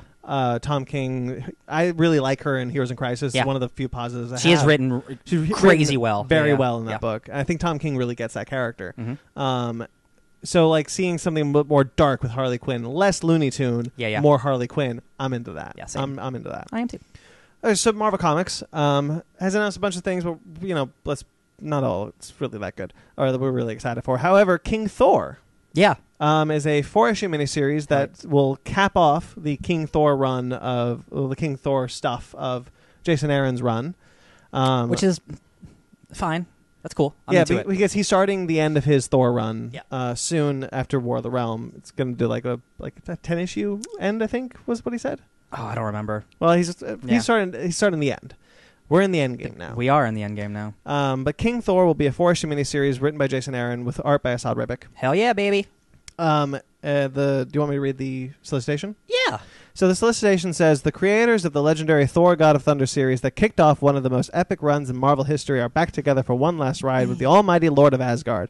7 years ago, Jason and Asad introduced the Thor of the far future, all-father of a broken realm and a dying universe, he stood in battle against the Butcher of Gods, wielder of all black, the Necro Sword. Yeah. Now that nefarious blade has returned in the hands of Thor's all-time greatest enemy, his brother, Loki. Mm-hmm. For one final cataclysmic showdown, behold the book no comics fan should miss, the celebration of the end of a truly marvelous run. War of the Realms is 6 issues. Oh, is it? Because I have issue 5, and I just looked it up, and there's one more issue. His end. Oh, yeah. I think he said that the Thor will end in 10 more issues. Oh, sorry. I thought you... after War regular of the Thor, the regular comic Thor. Yeah, I think that's what he said. I could be wrong. No, that's right. Again, like, I don't... It's funny because he was like, I'm not going to... This is my last Thor #1. I'm jumping off soon. Here's a #1 miniseries. I'm like... Sure. Because we also just had Unworthy Thor last year. I was like, that's another 4-issue miniseries. That was cool. Not necessary. Mm-hmm. So I'm just like, hey, Jason, do you want to write one more multi-million-dollar selling book? I'm like, why not? Sure. Also, it's a cool story because, like, what's happening right now in Thor is like, yo, man, he was fighting like Galactus, and Wolverine was the Phoenix Force in space, and it's like Doctor Doom's got to get and like all this crazy shit. So I'm like, I'll take 10 more issues of Thor, please. Yeah. So King Thor is an interesting book. I just started reading. Going back and reading the Thor run. It's really impressive, like, in 2011, like, when his Thor God of Thunder stuff, like, that stuff from the beginning had young Thor, our Thor, and old Thor. And the fact that he's going full circle, like, it's chef kiss. It's chef kiss. Bringing back the Necro Sword, which we know now to be Null's weapon. Man, that's one thing. I love you, Marvel. Working it all together, baby. Silver Surfer Black I just picked up. I said I wasn't going to, but I was like, nah, I gotta. Man, I saw some of the interior art and Tread More. I'm like, holy shit, I need this book. There was a crotch shot I did not need in that book, though. Silver Surfer crotch. I did not need to see the Silver Surfer's crotch. The cosmic crotch. And then, I guess, Strike Force, which is Marvel, which we don't really know a whole lot about. They just released a bunch of teasers, like, look, Blade's in an event. Like, why are we focusing on Blade? And then Wiccan. I thought for sure it was going to be the next Avengers event. It's still weird that Blade is in the Avengers. No, yeah. Apparently, also, but the next Avengers event is about Blade, but that's a separate thing than this. Yeah. So what this is, they're focusing hard on Blade. This is I wonder why. Strike Force. Oh, I wonder why. They're focusing. So this is Strike Force. We'll see Angela, Thor's sister from the Spawn universe. Yeah. Blade, Winter Soldier, Spectrum, which is Monica Rambeau. Hell yeah. Hellstrom, who's getting his own Hulu TV show. Wiccan, who's a young Avenger, and it's going to be spinning out of War of the Realms. Yeah. The art will be handled by German Peralta. It's a good name, and the writing is Teenie Howard. And that's really all we know outside of Spider-Woman is also in the team. That's a weird choice. It's cool. Yeah. Though. It's a really weird team, and like we have to finish War of the Realms to figure out why this team is the way it is. But it's a lot of weird supernatural characters, but also Spider-Woman. Yeah, It's weird. I don't get it. I don't get it either, and I wish they would reveal more instead of just here's the team. But like, listen, Blade is like really, really prominent in the Marvel universe, and I don't think that's on accident. So like, I wouldn't expect in the next year or so we get some type of weird announcement about live action Blade something. Let's bring Wesley Snipes back. Dude, everybody wants it, including him, because he's poor. Remember a little while ago, Ryan, I'm sure you'll remember this, but I don't know if you guys will remember, but they had a Blade's daughter series announced. I do. And they canceled it. That they canceled the post-mortem before it even showed up. It was going to be Old Man Blade and his daughter. And I'm like, that's my shit. But they decided not to go forward with it, but they never said why. It just didn't show up. It just got canceled. It was told from like the second time they called it Marvel Now, and then they just never brought it back. Yeah, I remember we talked about this like a year ago or something. Yeah, a long time ago. Yeah, man, it's a shame. But Blade's back, baby. I would have loved to have seen that book, by the way. Yeah, and that's what I want. If you ever bring back Blade, that's what I want to do. Bring back Wesley Snipes. Bring back Wesley Snipes. Dude, he tweets about it so much. You guys, he loves that character. Old Man Blade. Old Man Blade. Don't even joke. With his daughter. I'm down for that. Bladette. Don't call it Bladette. Okay. He did his time. He did. He did. He sure did. Tax evasion. All right. So trailers. Oh. We're almost out, guys. Oh. No, we're not. It's making me sleepy. Frozen 2. Oh, damn. That's not a good transition. I thought it was. Do you want me to start? No. It's too late. Talk about Frozen 2. Okay. Wait, we'll do that again. Dr. Sleep. Man, I'm getting chilly. Jeez. Frozen 2. This looks awesome. This looks really great. This is like, it's called Frozen, but there's not a lot of ice, so it's weird. Super weird if you went to D23 2 years ago. Yeah, can you just give us a quick anecdote about that? Oh, yeah. 2 years ago at D23, they had nothing to show for Frozen 2 except for the animators all traveling around looking at a whole bunch of glaciers and saying, Elsa would be proud, and they were getting inspiration for ice. And now the trailers are out, and it's like, guess what? Not a lot of ice in this movie. Lots of forests and shit. I thought it was funny. It's just like, they're like, wow, this is... I don't want to do this anymore. Let's go home. Yeah. Guys, this is kind of boring. Yo, I was getting major Final Fantasy Quest vibes from this trailer. Yo, I love the music in this trailer. And it's the same music from the first trailer. Yeah, but it's a like choir piece of the Frozen Heart opening from the first film. Wow, I love it. Yeah, I love it. I love it so much. It gets me so pumped. I'm really glad because like Frozen's a fine movie. One of the most maybe like oversaturated, overpopulated, like Tangled is overrated. Better. Tangled is very much a better movie, yes. But I feel like they said like we don't want to make it's like the most it's super successful. So like we don't want to make a sequel unless we have an actual vision. And I actually believe they have a vision for this movie. And like I'm like this looks really cool. Yeah, that's no Blizzard. That's my sister. I hope they found a vision. Yeah, because I do not believe they had a vision. No, they said we're going to make Frozen 2. Yeah. Found a Vision, the new Disney Plus show. Oh, that's WandaVision. Olaf Vision. Want a vision. Jeez. Yeah. Because go way back, Frozen 2 was announced for a sequel a long time ago. Yeah. Before Ralph Breaks the Internet. That's true. Oh, it's true. And Ralph came out last year. Yeah. And I like that movie. No, I did too. But it felt like Ralph knew what it wanted to be from the get-go, whereas Frozen was when they decided to make it, they were like, we had an idea. Yeah. Frozen 2 definitely felt like we just want people to know we're going to do it. It took a while to get here. But it took a lot to get here. Yeah. And I think it looks really cool, and they're adding so much new mythology and stuff. Yeah. I don't want to dislike it. Yeah. I really don't, because I'm tired of not being it's not even that I'm not a fan of Frozen. I'm like fine with it. Yeah. It's that I have to just I'm surrounded by people in my life who just are obsessed with it. Yeah. I think it's like one of the best Disney films ever made, and I'm like it's just really not, guys. It's deeply flawed. Hey, it's a good movie. It is, but there are so many better Pixar. The animation's incredible. The songs are good. Yes, I agree. But I have a synopsis. Cool. Yeah. Will it tell us anything? Yeah, probably not. Nope. So the synopsis reads: why was Elsa born with magical powers? The answer is calling her and threatening her kingdom. Together with Anna, Kristoff, Olaf, and Sven, she'll set out on a dangerous but remarkable journey. In Frozen, Elsa feared her powers were too much for the world. In Frozen 2, she must hope they are enough. Okay. I will say that this does seem that it's 100% going away from the Snow Queen fairy tale. Yes. Which is fine. because really you should have done that I mean, properly with the first film. They did it so well in Once Upon a Time. They really did that as a plot idea. That was a good idea. No, really, as a plot idea, it was a good idea, and that meant that the sequel couldn't do it. So, but as a person who really likes that fairy tale, I'm like, okay, kind of sad that we're just going to step 100% away from it. Do you know what happened when Frozen showed up in Once Upon a Time? We talked about it on this podcast once before vaguely. about Frozen 2. So basically, the basic version is just you find out that Elsa and Anna's aunt is the Snow Queen, the villainous Snow Queen from the fairy tale. And that's why the parents were so afraid when Elsa started having her powers. It makes all of that make a lot more sense. Oh, they were scared she was going to be a Daenerys. They were, yes, exactly. They were afraid she was going to be just like her aunt and everything. But that's not what's going to happen here, probably. She's going to meet the Autumn Queen. It's definitely going in an interesting direction.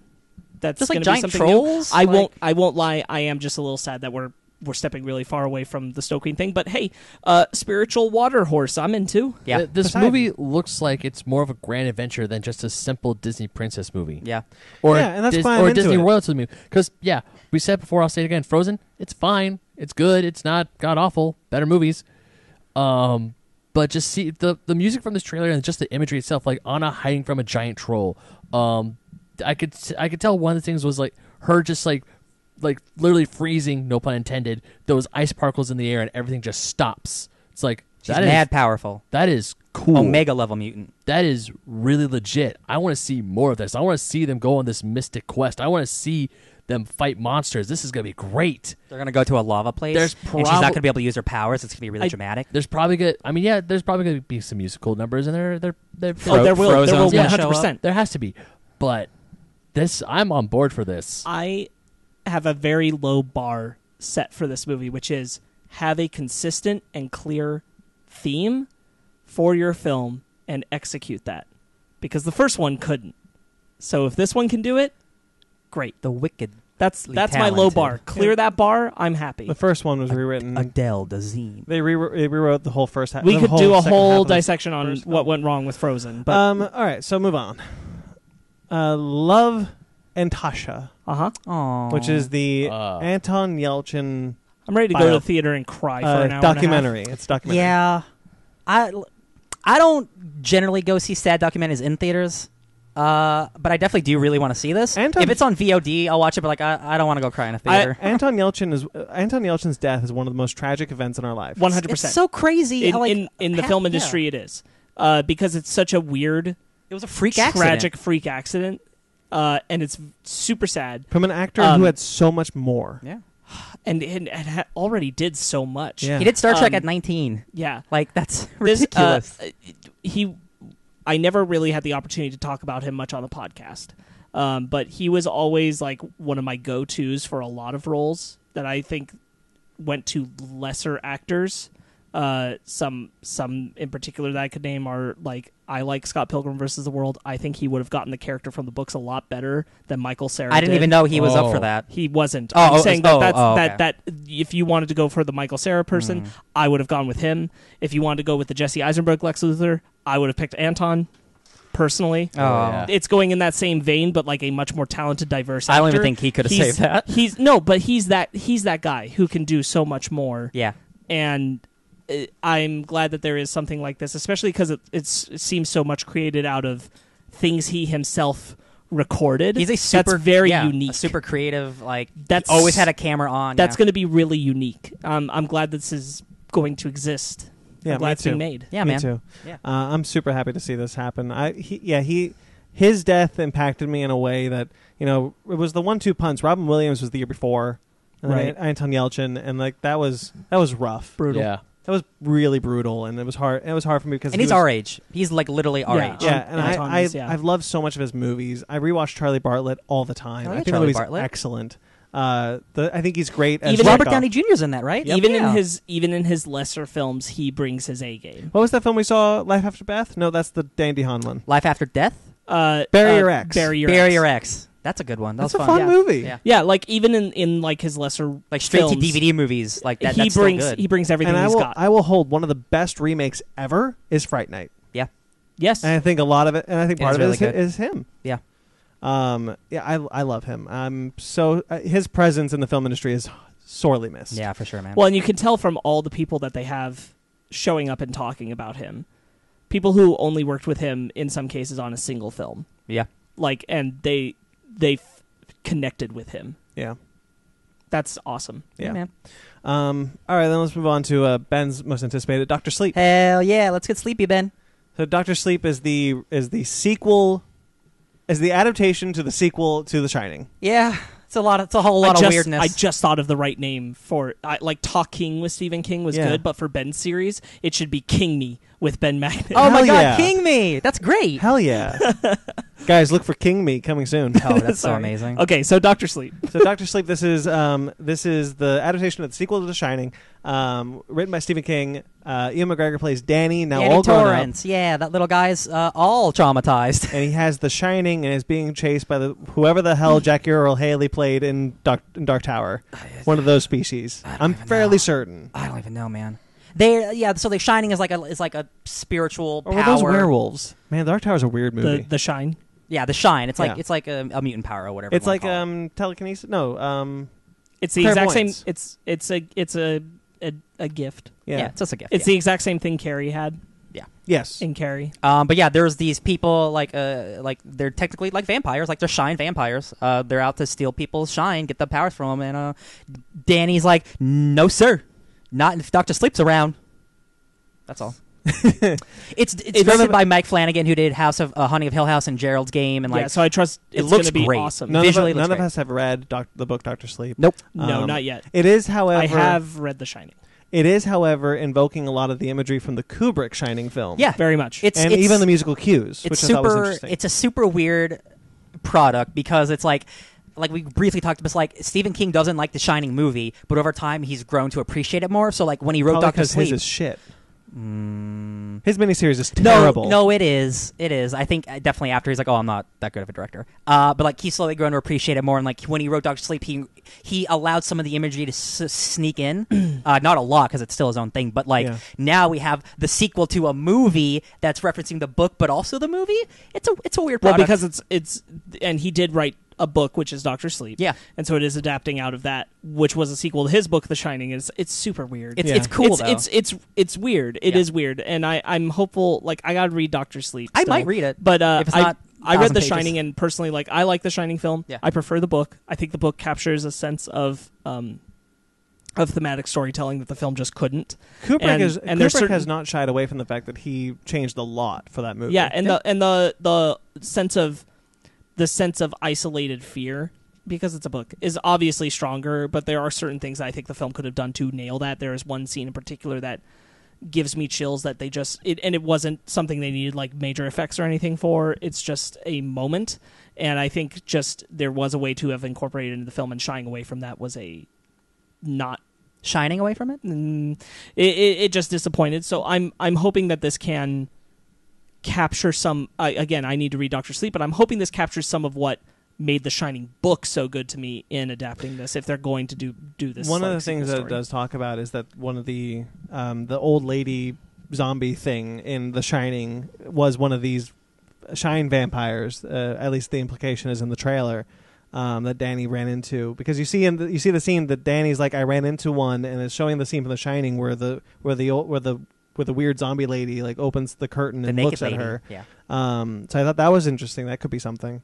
I'm trying to see if it's rated R. Wait, or you're not. saying like the lady in the tub is a shine vampire? That's what the implication the trailer gives. I think that's all psychological. But Danny isn't the one who sees who. But we see him drive by that door. No, I know, but I'm saying in the original film, it's Jack Torrance. It's Jack Torrance, his dad, who encounters her. But who's to say he didn't run into it before? She's or also after? I think that they are functional beings. She's a spirit. Mm-hmm.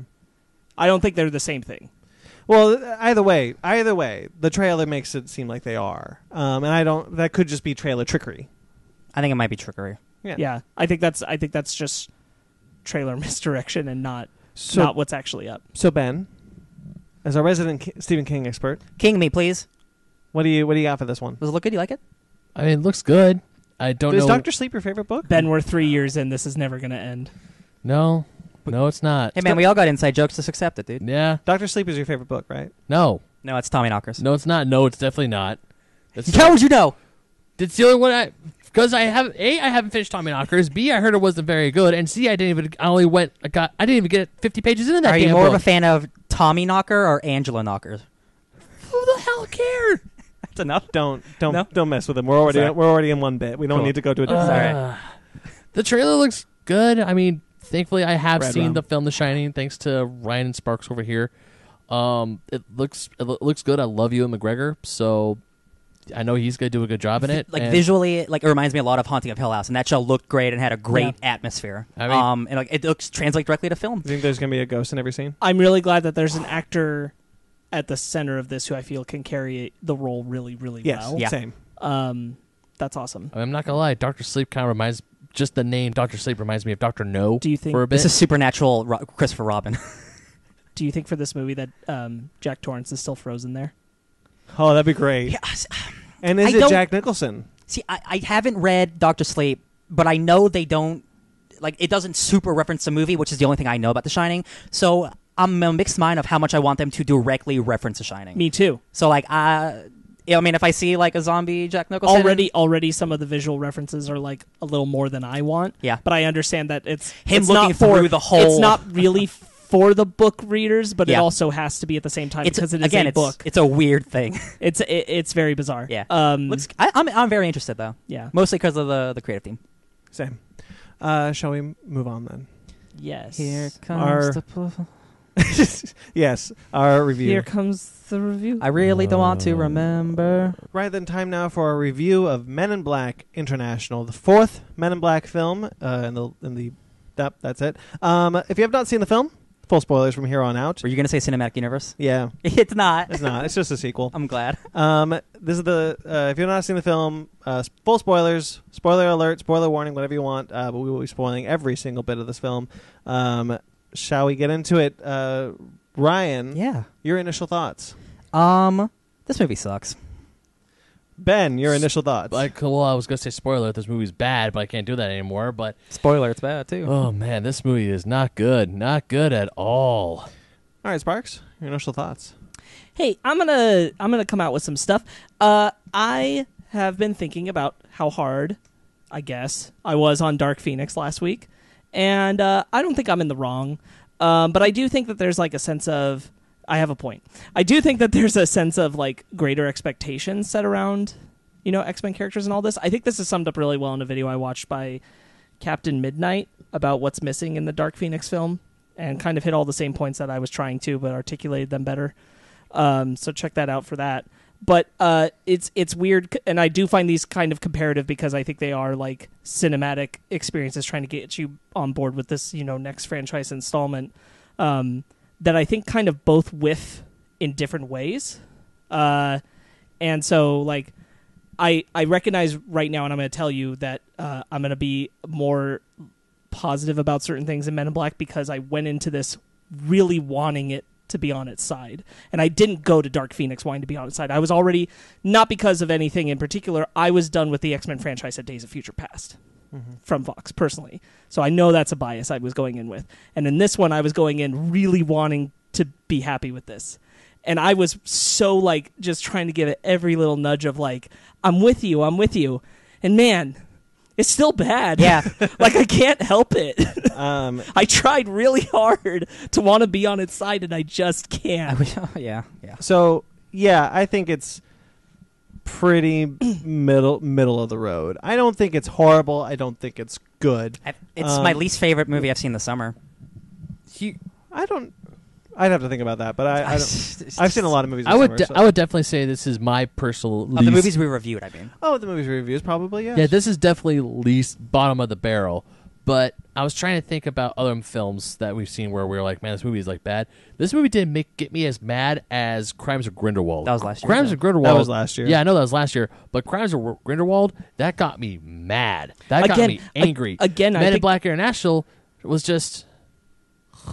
Again, I think there's a precedence and expectation to Crimes of Grindelwald having to live up to a certain Harry Potter universe. And yes, Men in Black had that to an extent with this, but nowhere near the level because you're kind of starting a new chapter. I go into a movie to see a movie, and this was a bad movie. Yeah. It doesn't matter if it's a franchise or not, it's a bad movie. Yeah, my first thing, what I was hoping for this movie to be decent. I didn't know if this movie was. I didn't think this movie was going to be great. I was hoping this movie was. I gonna like be the decent. director. Yeah, I Who's the director? F. Gary Gray. He did Fate of the Furious and Straight Outta Compton. Yeah. 2 very different movies. Yeah. Oh yeah, but I was thinking, it's like, great. I could see Tessa Thompson and Chris Hemsworth going back and forth again. That was one of my favorite things about Thor Ragnarok. Is their chemistry. Did they have chemistry in this movie? I couldn't tell. I couldn't find it. Boy, they did everything they could to ruin it. Yeah. Yeah, my initial thoughts are it's fine. So let's get into it. Where do we want to start? Let's start at the beginning. Hey, Liam Neeson, this is the first time I've watched him and felt like, damn, he's old. Yeah. He looked old and tired. Well, and not in a way I think was intentional. Well, speaking of, since we're on Liam Neeson, right off the bat, throughout the whole movie, I was kind of hoping, I was kind of like giving the movie the benefit of the doubt. I was watching this movie and I'm like, it's definitely Liam Neeson. But maybe they're throwing me a curveball. Maybe it's Seed. Boy, I really wanted that too. Hey, guys. You guys remember Detective Pikachu? Yeah. It's the same guy who was the same guy who thought it was going to be the bad guy, and it didn't turn out to be the bad guy. It's the son. It's the same guy, isn't it? From Detective Pikachu? No, it's not the same actor. It's not the same actor? No, it's not. Who- It is wholeheartedly not the same actor. What are you talking about? The son in Detective Pikachu, Bill who, Nighy's son. who we thought was going to be the bad guy, and it wasn't? Yeah. I thought it was the same actor, but I guess it's not. No. Oh. No. Well, it was the same role. He's the guy who we think is going to be the bad guy, and it's not. I was like, you know what? Okay, it's definitely Liam Neeson. They don't even try to hide it, but maybe they're trying to throw us a curveball. Maybe it's H. Maybe the reason why he keeps repeating it is because he's unknowingly controlled by the Hive. Maybe that's what's happening. That's what I thought too. I gave the movie too much credit. It's Same. Liam Neeson. Yeah. So- I was waiting for H to be the bad guy. I'm like, wow, that's really cool. So I'm really mad at this movie for right off the bat having an opening scene that makes no sense. Because it is purely only there to let you know that Liam Neeson is the bad guy. Yeah. That's the only reason it exists. It lets you know, hey, that moment when Hemsworth fell down the elevator shaft, that's when Liam Neeson got turned bad. That's it's Yeah. And I'm like, I didn't need that. it's yeah. This and then it's And so then it weird. cuts I have 20 not- years earlier. Yes. Oh my God, that was so frustrating. You're 2016, then jump back 20 years, Yeah. and then jump to the present. And I'm like, that's terrible. I agree. And how they thought they needed this is bad. This should have opened on Molly as a kid. That's what the opening of the movie should have been. I didn't need the scene at the Eiffel Tower. 100%. Nobody did. Also, they All it did was give away that Liam Neeson was the bad guy 100%. in one line they retcon the entire franchise. Which one? Then they're just like, whatever Eiffel was one of the Men in Black. Oh, totally. The Men in Black were founded in the 1950s. Yeah, Oh, yeah, yeah. yeah. Oh, The yeah. guy who built the Eiffel Tower. He's That's like some Jack one of the Sparrow first Men in shit, Black, dude. and I'm like, cool. Yeah. Great way to retcon that. And like, Funny thing is, I don't care. I wholeheartedly care in a bad movie. Yeah. I wouldn't if this was a good movie. I But wouldn't care But as here's much. the thing, because I mean, okay, I like Men in Black 2. It's fine. So I don't have any bad things about it. Men in Black 3 I actually pretty enjoy. I like Men in Black. But a I lot. forgot that MIB was even founded in the 1950s. Yep. Because when they got to that, Tommy Lee Jones they gave brought that man his They gave him a flowers. flower. It is. Yeah. The reason why it matters is because it is part of Tommy Lee Jones's character. That's Yeah. right. That's it is right. part of his development as a character in that film. So it matters when the Men in Black were founded. It matters that he was there the first time they made contact with alien life, because that's part of his journey in that movie. You retcon that whole thing. Yeah. You almost retcon Tommy Lee Jones's entire journey in the franchise. his entire existence. Yeah. Yeah. Like screw you for having it felt like, and I guess I'm more heated than I thought I was watching this movie, but it felt like they watched Men in Black 20 years ago. Yes. And then wrote a script based on that Yes. memory. of And Men it in was Black. only the first draft that got pushed through.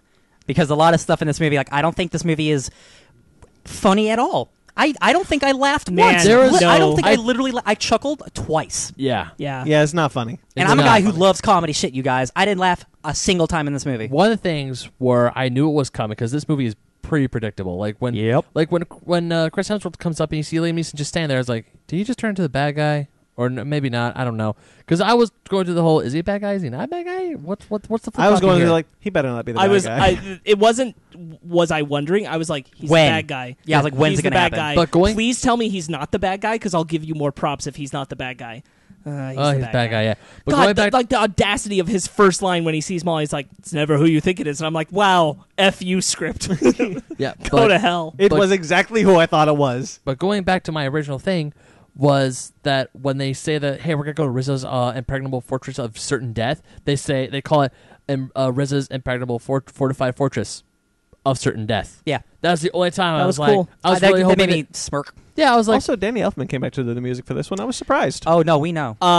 That is the one good thing in this movie is that score. That score is trying real hard to convince you you're watching a more entertaining film. Dun, dun, dun, dun, dun, it's a good score. I will probably listen to this score again. Yeah. Don't know that I'll watch this movie I was like, again. this is definitely a Men in Black score. Don't know if I'm watching a Men in Black movie. And here's the thing about Men in Black. Men in Black 1, 2, and 3. Hard. Men in Black 1, 2, and 3 are cop films. They are FBI agents. They are CIA agents. They are cops. They are intergalactic cops that deal with immigration.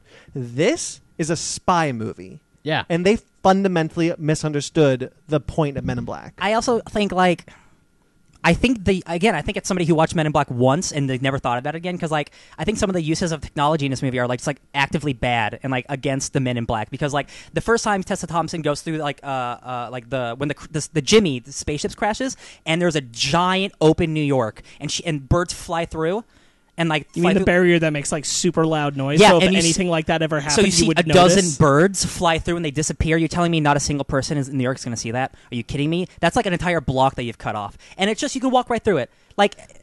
In another scene, they have dudes with neuralizers blocking the way. Do that. But at the beginning, I'm like, wow, they're not even trying. Do you know they're why not even trying to hide what they're about. Do you know why they didn't do that? Why? Because they need her to find Jimmy. Oh, it's because it's a plot device. Yeah, exactly, and that's why it's dumb. There's because it so doesn't much make sense. She's okay. So I really like the idea of her being Tim Drake, and she finds out Batman. Yeah, but how she spent Right. 20 years. I like the idea that she goes to the FBI and the CIA. She passes all these tests. I checked the box that doesn't exist. That's fine. Yeah, but I truly don't believe that this girl can this has to happen all the time, right? The Men in Black must get discovered all the time, right? Because she can just easily walk they through neuralize there. everyone. Yeah. Also, Frank the Pug is dead, so screw you guys for putting him in this movie. Nah, man, same guy and everything.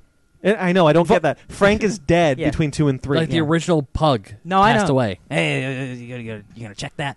There's a and cameo. again, There's a cameo. They watched Men in Black 20 years ago. Dog. Let's put the dog in. Yeah. I'll be honest. I couldn't remember if that was true or not.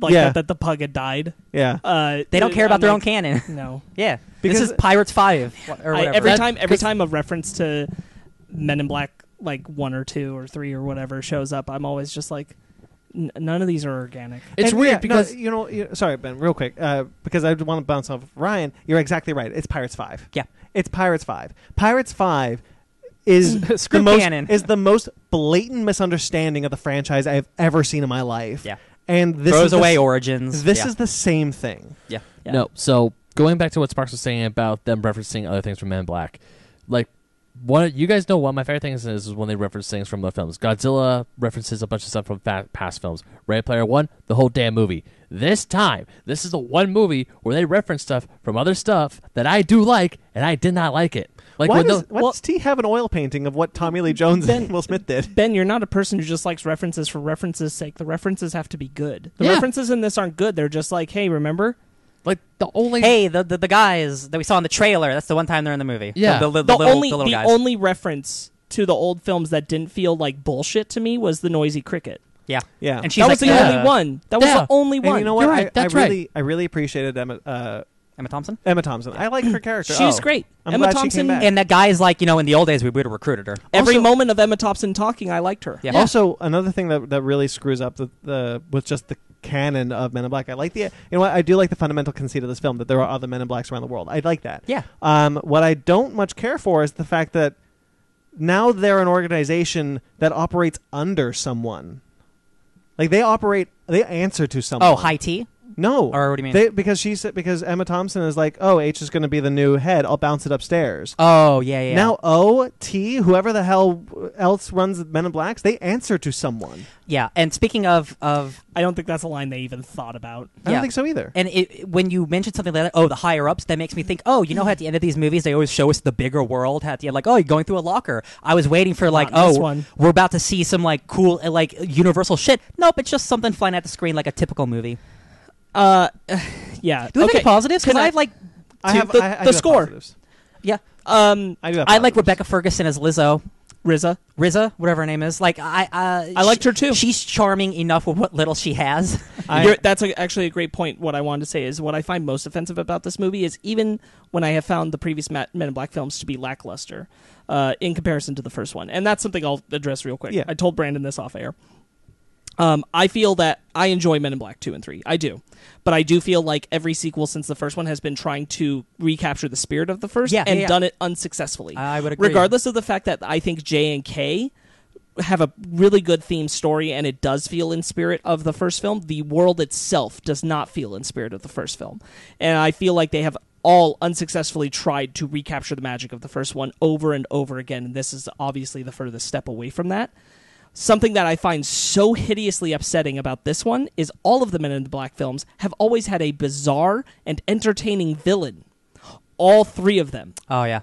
Whether it's Serlina or the dude who's multiple dudes in the second one. Yeah. Or the guy from Flight of the Conchords in the third film. Yeah. Thank you. Yeah, with his big mouth. Or Vincent D'Onofrio from the first one, who nobody can forget. Yeah. But this one, nope. Not at all. Not only are our bad guys, not even the bad guys.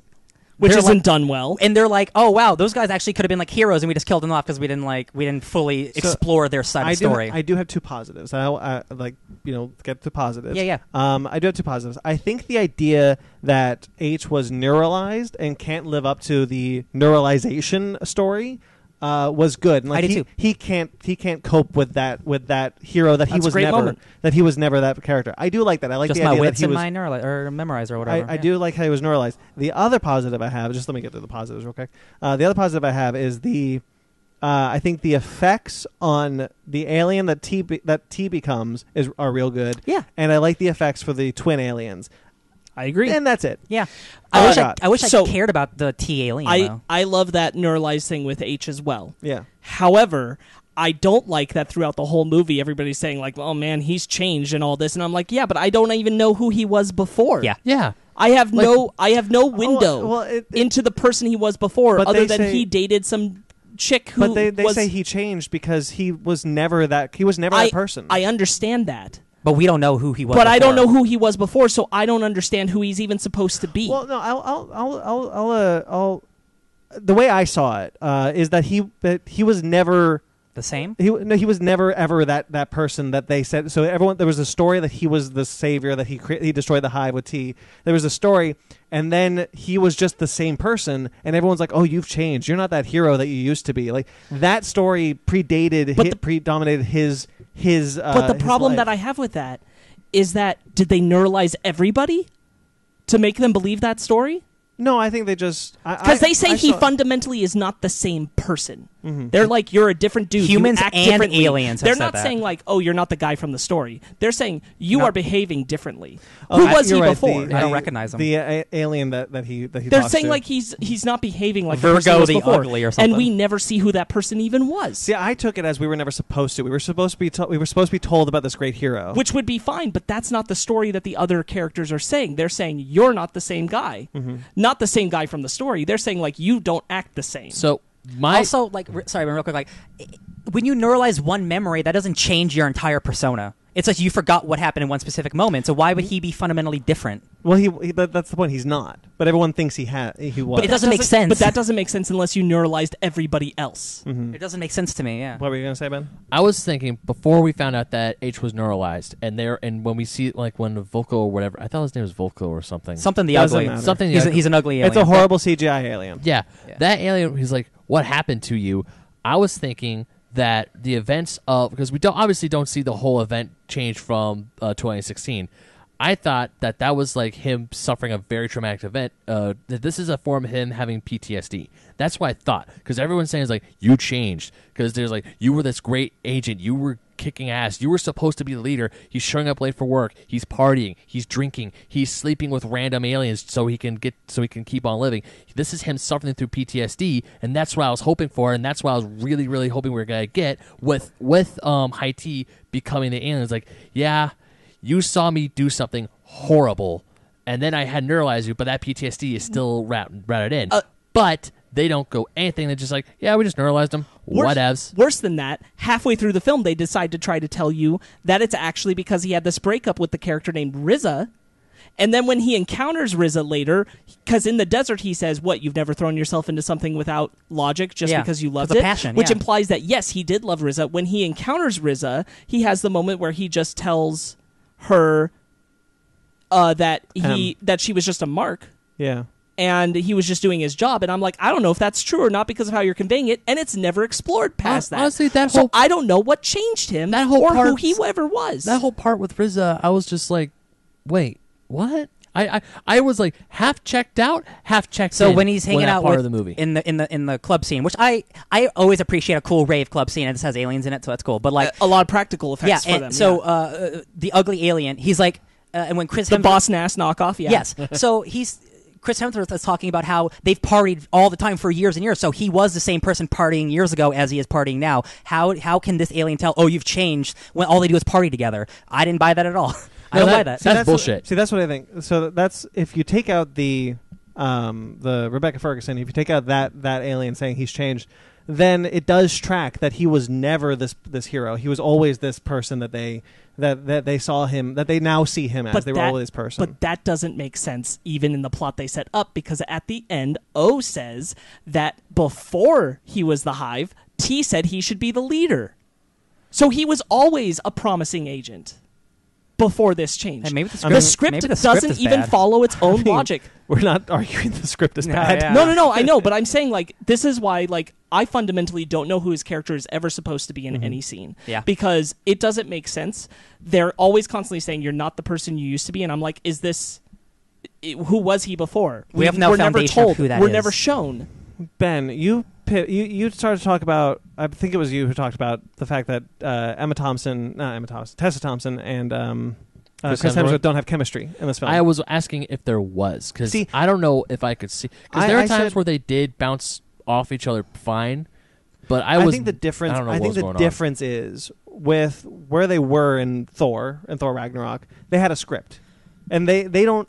Yeah, I don't think the two of them. I don't think the two of them are at the level where they can elevate a bad script with just their chemistry. But also, Taika Waititi is a comedy improv director, so he knows how to improv with actors. Whereas F.Gary Gray did Straight Outta Compton, which is not an improv movie, and Fate of the Furious, which is a very calculated action movie. So I think him trying to do this comedy improv thing, it doesn't work. It's not funny. This movie's not funny. Just the two of them. Inherently, that chemistry doesn't come out in the script, and I think that's the only saving grace that this film could have had was the two of them chemistry. Yeah. And it doesn't even have that. Right. No. It's because they don't have real characters. Like, No. I don't know who these... I mean, I understand who Tessa Thompson is, but she's just a snarky character. Chris Hemsworth is a snarky character. Pawnee is a snarky character. Everyone's just a snarky character. Oh, I hated Pawnee. Yeah, I hated can't believe how much I dislike a Kumail Nanjiani performance. And here's the thing. Here's the really stupid thing about Pawnee. The script forgets he's there. The script absolutely forgets he's there. For real, like, there are insert shots of, like I feel like he was like an afterthought. He was put in for comic relief because, like, there's shots of just like, oh, they got to zoom in on a pocket, and he's just like, I'm here, bye. I'm like, oh, cool, thanks for showing up, Pawnee. You're useless. The only part of that, I don't. It wasn't even really a thing. It was where he's like trying to get out of the glass jar, and the whole glass jar shatters in Rizzo's apartment. That Looney Tunes moment? Yeah, it was a little stupid Looney Tunes moment. But then Rizzo sees it, like, oh, look at your cute little legs. I was like, eh. Again, I like Rizzo the most. So when they go and get Pawnee, she's like, oh, we should take him, like, we need to keep him from killing himself, which is a ham-fisted scene, because he's a witness. And then they never ask him about what he saw. Yeah. The scene serves no purpose other than to bring Pawnee into their trio. No. Like, it has no... They're not even there for a clear purpose. I feel like he's an afterthought. Like, he's brought in, like, way late. Sorry. Danny Elfman did a great job with the score. Can we talk about how the movie just stops having the pretense of this is a Men in Black film and character H is his own character, for when he picks up the hammer and it clearly does a riff off on Thor music, just to be like, that's a facepalm. Hey, this is Chris Hemsworth, don't forget. And I'm like, wow, thanks for reminding me that we're really here because it's an actor and not because he's a character of his own. Actually, there are people behind us. Oh, they were laughing. Yeah, well, no, there are people behind us when the movie started, and they're like, hey, who's that guy? I was like, that's Chris Hemsworth. Who? Thor. He plays Thor in the Avengers movies. So that was your facepalm. My facepalm was when the big blue guy, I don't care what his name is, I don't care what his species name is, but the big blue guy says, Molly? That's where I was just like, oh, See, no. and, like, here's the problem, because I like what they were trying to do with that moment, but like the setup was like so long ago, and like they didn't really pay off. But I like what they were trying to do, and with it still doesn't pay off. No, but I was like, man, you guys had a kernel of something here, but it's just like whatever. You know what? A for effort, D for execution. Can I tell you something else that would have been cool to explore in a different movie about is maybe the Men in Black aren't always great. Yeah, because of how they'll just apprehend an alien like that. And they could have explored. That's not a thing. Not in this movie. Well, because he is a killer. He's a cold-hearted killer. Yeah. Now he didn't. We don't know. We don't know. He could have been on the run this whole time, and he explains like how he got to where he is. And that's the thing. It's like no. But the tone, he says his thing. That he says to Tessa Thompson is like, "I'll kill whoever you want." Yeah. But the tone of the film is like she's doing this great thing. It tries to tell you she's doing a great thing by letting the alien go. But then you get down the road to later, and it's like, actually, he's like, he's a murderer. Monster murderer, so maybe it's not so great that he runs around on Earth for free. And all he does is just, like, he lets Tessa Thompson and Chris Hemsworth go scot-free. Hey, guys, I want to go on a tangent for a little bit. That was a Martha moment. I want to go on a tangent for a little bit and talk about how we just saw Dark Phoenix last week, and I think Beast's makeup, at least, looks pretty good in that movie. Yeah. And there's no reason why the alien in this movie who looks basically like a Beast knockoff, had to be entirely CGI. And there are a lot of unnecessary CGI aliens in this movie. I just watched Solo in the background earlier today, and all the prosthetic aliens, I'm like, these are incredible. Why aren't things like this in Men in Black? Yeah. And this was a problem I had from the trailers. I was like, there are way too many bad-looking CGI aliens, and I was like, I hope the CGI looks better. Spoilers, it doesn't. And you know what? A lot of the stuff in the trailers is like the best stuff in the movie. And like all the good jokes, and like the scene with the super weapon where it creates the Grand Canyon. I'm like, why are you guys revealing all of this stuff? Yeah, that pissed me off the most. They revealed that the little thing was the weapon that did that. So as soon as that thing was there, I'm like, oh, that's what I'm like, this is also just like, in the trailer they reveal that Liam Neeson is the bad guy. Do they really? Yeah, there's a scene where it's just like Men in Black has been infiltrated, shot at Liam Neeson. I mean, yeah, I figured that was just that's you reading trailer logic, but sure. Well, so. The beginning of the movie ruins that for I would have us. 100% been more okay with this film if it was a story about a mole in Men in Black. Yeah. And that's just the story, and Men in Black's going to be sure. What's found out. Going to be compromised. Yeah. But this weird alien hive thing, I don't care. Also, looks like Galactus. I gotta Silver tell Surfer. you, Men in Black is not the franchise I expected to see a giant blue portal in the sky. Yeah, that's fair. This is not the franchise I expected. But it didn't go straight; it went diagonal. Oh no, you're right. It went diagonal. It's not the same. No, thing. you're right. I'm sorry. You're right. Wow, I'm so upset. Anyway, I want to talk about this one moment because, like, I was like, wow, this is the worst acting I've seen from Hemsworth. That moment when he gets bit by the snake thing, and I thought it was played so bad. I thought, he's gonna like. Oh, he's like, I'll do anything. Yeah. That whole bit where he's like faking that he's been, where he's acting that he's been bit and is dying and is poisoned, and I'm like, this is really bad. He must be like he's faking joking. them. It's a ruse on them. He like had something protective or something. Oh no, that was sincere. Wow, that's Hemsworth's worst. Again, I think that 100% his worst. I think that's an improv. Whereas when you have someone like Taika Waititi who knows how to do that, and he's like, and no offense, FKA great, but that dude's a script director and he knows how to handle actors well. But when he's doing his stuff on his own, it's like, it's not good, Chris. Yeah, it was super bad. I'm legitimately surprised how unfunny this movie was. Like, Ben, how often did I laugh in this movie? You didn't. I'm so shocked. I'm like, where are the emotions? I don't feel anything. This is a hollow movie. People were laughing behind us. I'm like, that wasn't funny. Yeah. People were laughing in my theater. People clapped at the end of this movie. God, there was like 3 people who clapped. Just like. I had a full theater where people were like, "Yeah, this was really good, great Man in Black." Like, did I watch the same movie? Yeah. I have never. I want to say never because I don't. It must have happened before, but I don't remember the last time I was in a movie where I was thinking about all the other movies I'd rather be watching right now. Yeah. Oh, my friend. Yeah. I was sitting here. I do. Grindelwald. No, but even maybe the second time. Grindelwald the second time. You 100% were like, I didn't need to do this. Yeah. No. That's what happened this time because you were like, we're all going to see it in the morning. I was like, tell me when you're done. Yeah. Yeah, because I saw this not with Ben and Ryan. Dude, I could not see this movie again. Yeah, that's I didn't want to tell you guys that, but I also had better things to do. But I was like, no, I'm not doing this. I was totally okay. I was totally okay if you straight up says like, look, I did not like this movie at all. I know we're going to talk about it on the podcast, but I just didn't want to paint your guys' picture at all. Okay. But, hey man, maybe lower expectations. No, this movie would be better. No, so Brandon, I can't remember the last time when I was watching a movie, because at least with Grindelwald, it kept my attention. Not in a good way, but kept my attention. It's like a nice train wreck. Yeah, Dark Phoenix kept my attention. I was sitting in my seat. I would have rather been watching Dark Phoenix. I was sitting in my I contemplated it. Brent, there was times I was sitting in my seat. I was like, there are so many other things I could be doing.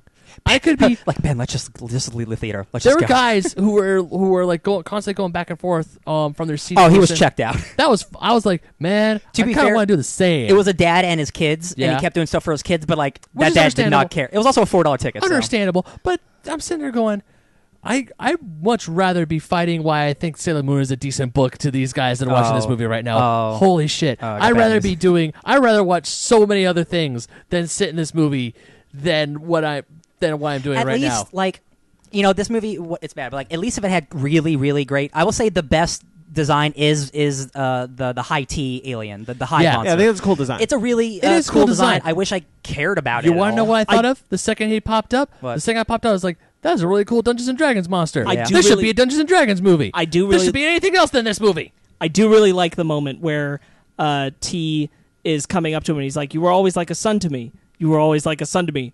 You were always like a son to him." I was like, "Oh, that's actually a bit in a better movie. I would find that really effective." Yes, in a better movie. No, so here I'm still kind of confused by the end. So he opened up a portal to let the hive in, right? Yes, but he was also had the giant weapon to destroy the Earth. Wouldn't that just kill everyone? I think they were going to destroy other planets. He was going to go through the portal and rejoin the hive and aim it back at the... I don't know, man. I don't even want to think about it that much. I'm trying... I don't like it. How about that? How about like the really awkward pacing of that action scene that happens in the street? I was telling where Ben like how they're bad standing that back is. there with the guns, and it's like, wow, the pacing of this feels really bad. And she just runs over to the car and she's like, "H, I need some help." Dude, it's just 5 minutes. That thing played much better in the trailer. Yeah, in the trailer, I was like, "That's cool," and the movie, I'm like, "I'm done." How about the fact that those things? I don't even understand why it's an issue. Why it's an issue that they can't just like get whatever they want, dude. They OP. Have matter manipulation. They can cause earthquakes. They can disappear into the ground and reappear wherever they want. Why are they chasing them through streets? Solid to liquid and back. They are Dr. Manhattan in a way. You're telling me you can't fight 2 agents when you can bend reality at your will? Like, that's some shitty writing. It's bad writing. Don't make your villains as powerful if they're not actually going to be competent. So I often talk about how I feel a movie. Well, Ryan, whole thing is like, I gotta feel something. Why do we need anything? It's not that part. It's like, why do we need anything? Yeah. It's like, you're right. But I always feel like a movie should at least attempt to justify why it exists. Yeah, this didn't justify anything. I feel like Prometheus and Alien Covenant don't do that for me. I feel this film absolutely does not justify why this movie needed to exist. This film does not bring up the question like, this is why we need another Men in Black. Nope. I'm good. Go ahead. I want an international film where there are multiple Men in Black agencies that is all about how a planet has been like ravaged and there are war refugees who have to now come to Earth and they're getting overloaded at Earth, and that's an issue because it could be topically tied to like how we deal with immigrants around the world and war refugees and everything. There's so much that you could unpack there, and that's a movie I would 100% like to see. And it is. And we're not going to get it because this bombed. It is, and this is called international. And yes, our leading lady is a black actress. Maybe have more than one minority in your entire movie because this is nothing but white people and Tessa Thompson, and it's international. I will say that I did think of another positive. I actually really like all of the writing around Agent C. I do too, actually. I think I think that he's never written to be like an unreasonable jackass. Yeah. He's never written to be like unnecessarily antagonistic. He competently is doing his job at every turn and following the evidence. Yeah. He's never doing anything to be antagonistic, and when he sees where the evidence is pointing correctly, he goes in that direction. And I appreciated that because too often in movies they like make him stubbornly out to get a character like H. But no, the moment that the evidence is pointing him in the proper direction, he's like, no, I get it. Yeah, I really liked that. I thought he was really great. That he never felt like a forced. He's the most fleshed out character. He felt like a natural character who was doing his job to the best of his ability at every turn, and I appreciate that because that almost never happens with characters like that. And as soon as he finds out who the actual bad guy is, he goes for them. Exactly. It's not some like weird like I gotta earn their trust. He's always chasing the evidence appropriately. He's like, look, they lied to us. They hid something. I think they're a threat. Oh, you just called them. You're hiding shit. Never mind. H, I think he's the threat. Yeah. He's been hiding it. I thought he was just covering for you. He's covering himself. Really great. You don't see that a lot with a secondary character like that. I think yeah. everything that was written about him, I wish happened more often with characters like that in movies. And it's a shame that everything else around that isn't that good. Yeah. But that character was written and played really well. Yeah, I'll agree with that. I'll agree with that. I'll say I'll agree with that too. My favorite section, if I have to say something about a favorite part, is the RZA castle section, because I think that is I think Rebecca Ferguson is having a lot of fun with what little she is, but having she's our fun weird alien. having a 3-armed like a criminal mastermind like on this fortress is cool. You know what? That's interesting because that's the moment when I realized I was bored out of my mind. Yeah. But see, I was already like so checked out. I'm like, wow, somebody's trying something here at least. She was bringing some kind of character to the table, which very few people had up to that. Also, point. I think it's like a decent, fun action scene. Like having that third arm can go anywhere. It's real cool. In my opinion, her character as a character just doesn't get to do enough. Yeah. Because I found her at least entertaining. Yeah. Yeah. Shall we get into final thoughts? I'm trying to think if there was anything else I wanted to touch on because so much weird, dumb stuff happened in this movie. Same here, but I'm just gonna keep saying about how much I don't like it. So no, All right, so Ben, I've got it. Sorry. It really bothers me that Tessa Thompson is attracted to Chris Hemsworth clearly in that scene when Nellie is slowing her down, and then the rest of the movie they play her as if that's not the reason that she went and got the job with him. At the end, it's very clearly here's like... the thing. I prefer a non-romantic relationship, which I think Same. the movie almost nails with the two of them, except that the precedence of her seeming to go over to him is just he's hot. Yeah. That's the only precedence they give us in the film for why she decides to go work with him. Not that he's the None best of the rest agent. of it makes sense because he's literally sleeping at the desk when she goes up. Yeah. Nothing clues her into that. It's not that he's the best agent, it's that he's hot. Exactly. It's Chris Hemsworth, and that bothers me. It makes no sense. And then like later, At the very Chris end... Hemsworth even has a line that calls her out when he's talking about RZA and says, what, have you never thrown yourself into anything without logic? And I'm like, that's literally what you did when you went to H. That's literally what you did. Yeah. Yeah. That tracked not at all for me. And I couldn't tell that the intention was that her character was lying about being an expert on those aliens. Yeah. I didn't know that was what was up. The film did not communicate that to me until later, because when they're doing the testing thing, she has 97%. And she has 97% in alien languages. Yeah. So I'm like, why wouldn't she know a bunch, apparently? Yeah. The film did not communicate to me that she was lying, and I'm like, how am I supposed to track that? Also, super weird shots when the boss nass knockoff character is hitting on her, and it decides to like POV on him from her when he's like directly at her. I'm like, this is uncomfortably. There was bizarre. a lot of weirdly uncomfortable close-ups in this film. Yes, specifically because like when Pawnee, like the super small guy, like it's super zoomed in on their faces when they're talking to him, and I was like, oh, this is so close. This is so close. Yeah.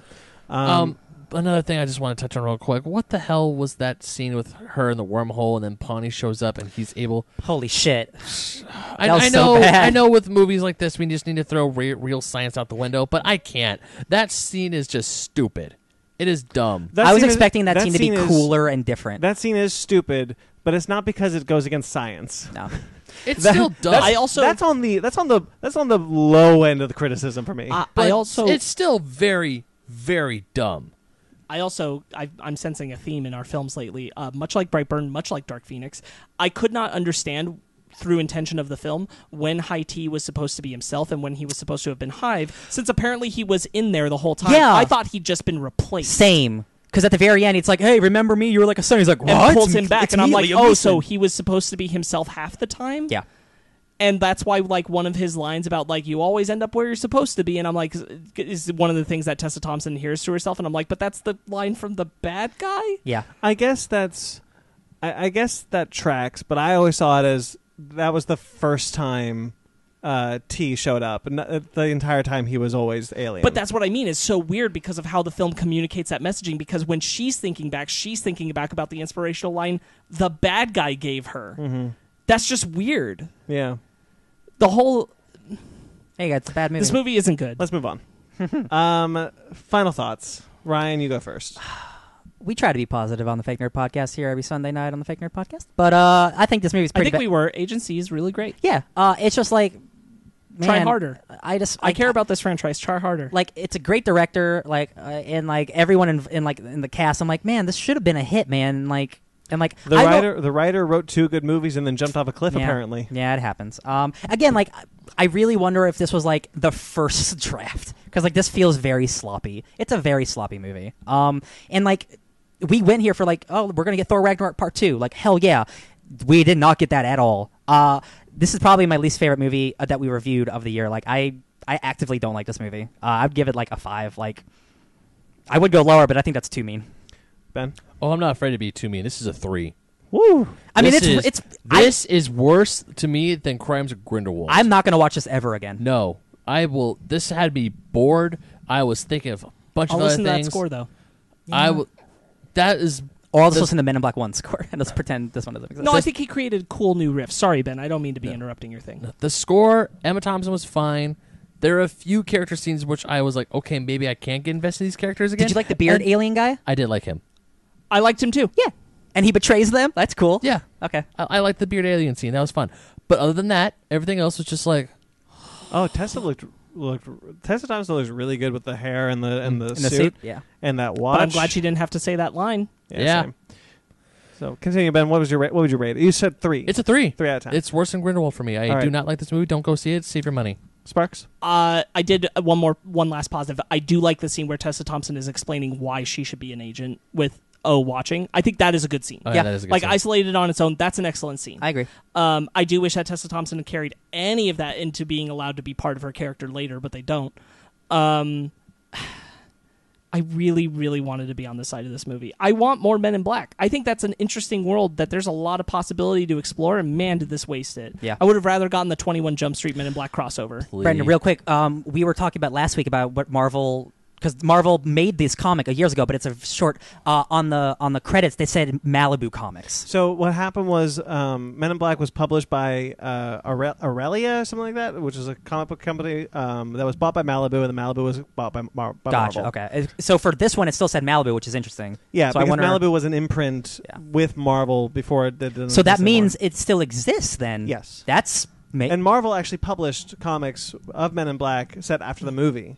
But this was 20 years ago, right? Yeah. Yeah. I would read this comic for sure. Not this not movie. Of this movie. No, but bring back Men in Black. I'm so surprised I haven't. Like, even 20 years later. No, I agree. Yeah. I don't like the portrayal of H at all. The character makes no sense. There are cool moments and things, but overall this film's just a garbage heap. I think the most offensive thing to me is the just full-blown lack of use of any kind of practical aliens, and the aliens that they do have in CGI, most of them they don't make look good. The coffee-drinking ones from the old films, they walk out of the subway, and in that first shot where they walk out, their shadows are a mess. I'm like, this is simple stuff at this point in when you're making films, and I don't understand how we're this far along and we're doing Men in Black and we have CGI aliens look this bad. The one who slows down time for Chris Hemsworth and everything, named Nellie, she looks like a ghost from Casper. She does. Yeah. Like, she looks exactly the same as that. It's bad CGI. I don't understand. Anyway. What'd you rate it? 2.5. Whoa. Yeah. Whoa. Guys, it's not good. Yeah. I want to be on its side, but it's not good. So There are 2.5 good things about this movie. You're right. I echo a lot of what you guys said. It's pretty boring. But for me, I don't think it's horrible. I said I'll never watch it again, but it's not. I mean, I guess I do regret watching it. Yeah. Buddy, it's okay. It's okay that it's bad. No, we wanted I'm to kinda, like it, but it's really bad. I'm kind of with Ryan though. I think anything lower than a 5 is just too mean. Like, I do think that that's reserved for like Grindelwald. Yeah, I mean, think you all live by your own standards. Yeah, That's yeah, fine. yeah. I Sure. do think the positives do bump it up, but Yeah. it is not any higher than a 5. And I think I'm going to stick to a 5. Look for my tweet tomorrow when I say it's not. Yeah. I think I'll go with a 5. Some movies have to go that low, guys. Yeah. Some movies do, and this is a movie that does. Yeah, you're Yep. right. You know what? On my scale, this is a 2.5. I was gonna. It's a 4. Sometimes you're right. Like I don't have to be nice. This movie sucks. I don't like this movie. Not all films. You know, like you have a scale. I don't for have to that be nice. You have a scale of 1 to 10 for that reason. You're right. Some films go this low. This film goes that low. Hey, the Pirates fourth of the Men in Caribbean- Black's a 4. Pirates of the Caribbean 5 is a movie I will never ever acknowledge again in my life. I don't want to see it ever again. And that's low. That's a 2.5. Yeah. This is the same. God. This we is talk bad. We've talked about it before, but each of our scale is vastly different. Yeah. Oh, sure. None of us But have a similar scale. But this is a waste of potential. Yeah. I just my only thing is, like, I'm curious, like, what is below a 5 if this isn't? Grindelwald.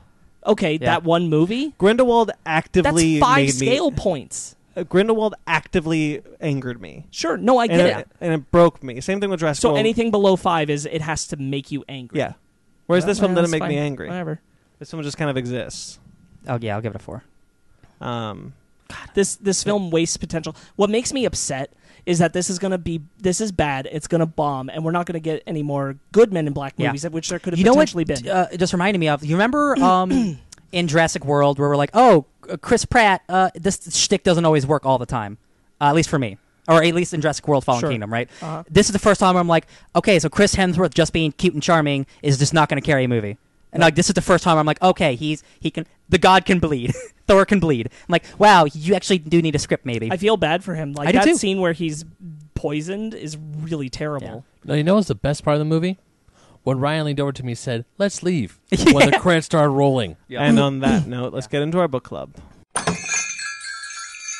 Hey, welcome to the Fake Nerd Comic Shop. Yeah, hi. Do you have any books? Could you be a little bit more specific? Anything readable? Right then, time now for our book club. Ben, take it away. Well, apparently I can't break the manga curse with you guys, because every time I think I find something for you guys to read it, it's a shitty fan thing. Buddy, I'm not the person you're trying to break a manga curse for. I like manga. Boy, you pick some. Guys, I like Rurouni Kenshin. When you pick that, I like that. I did too, yeah. I know, but I also like Sailor Moon. I liked it a lot. And I can't for the life of me figure out why. Okay, well, let's address really quick. Ben sent us a link, and I think this is fine to admit because, like, everybody reads manga this way. Yeah. Ben sent us a link to read this volume because none of us own it, and none of us were going to own it, and we weren't going to be able to share it around. So he sent us a link to read this, and the link was apparently a really bad scan of the art because a lot of the lines disappear in what we read, which made the art hard to discern sometimes. Mm-hmm.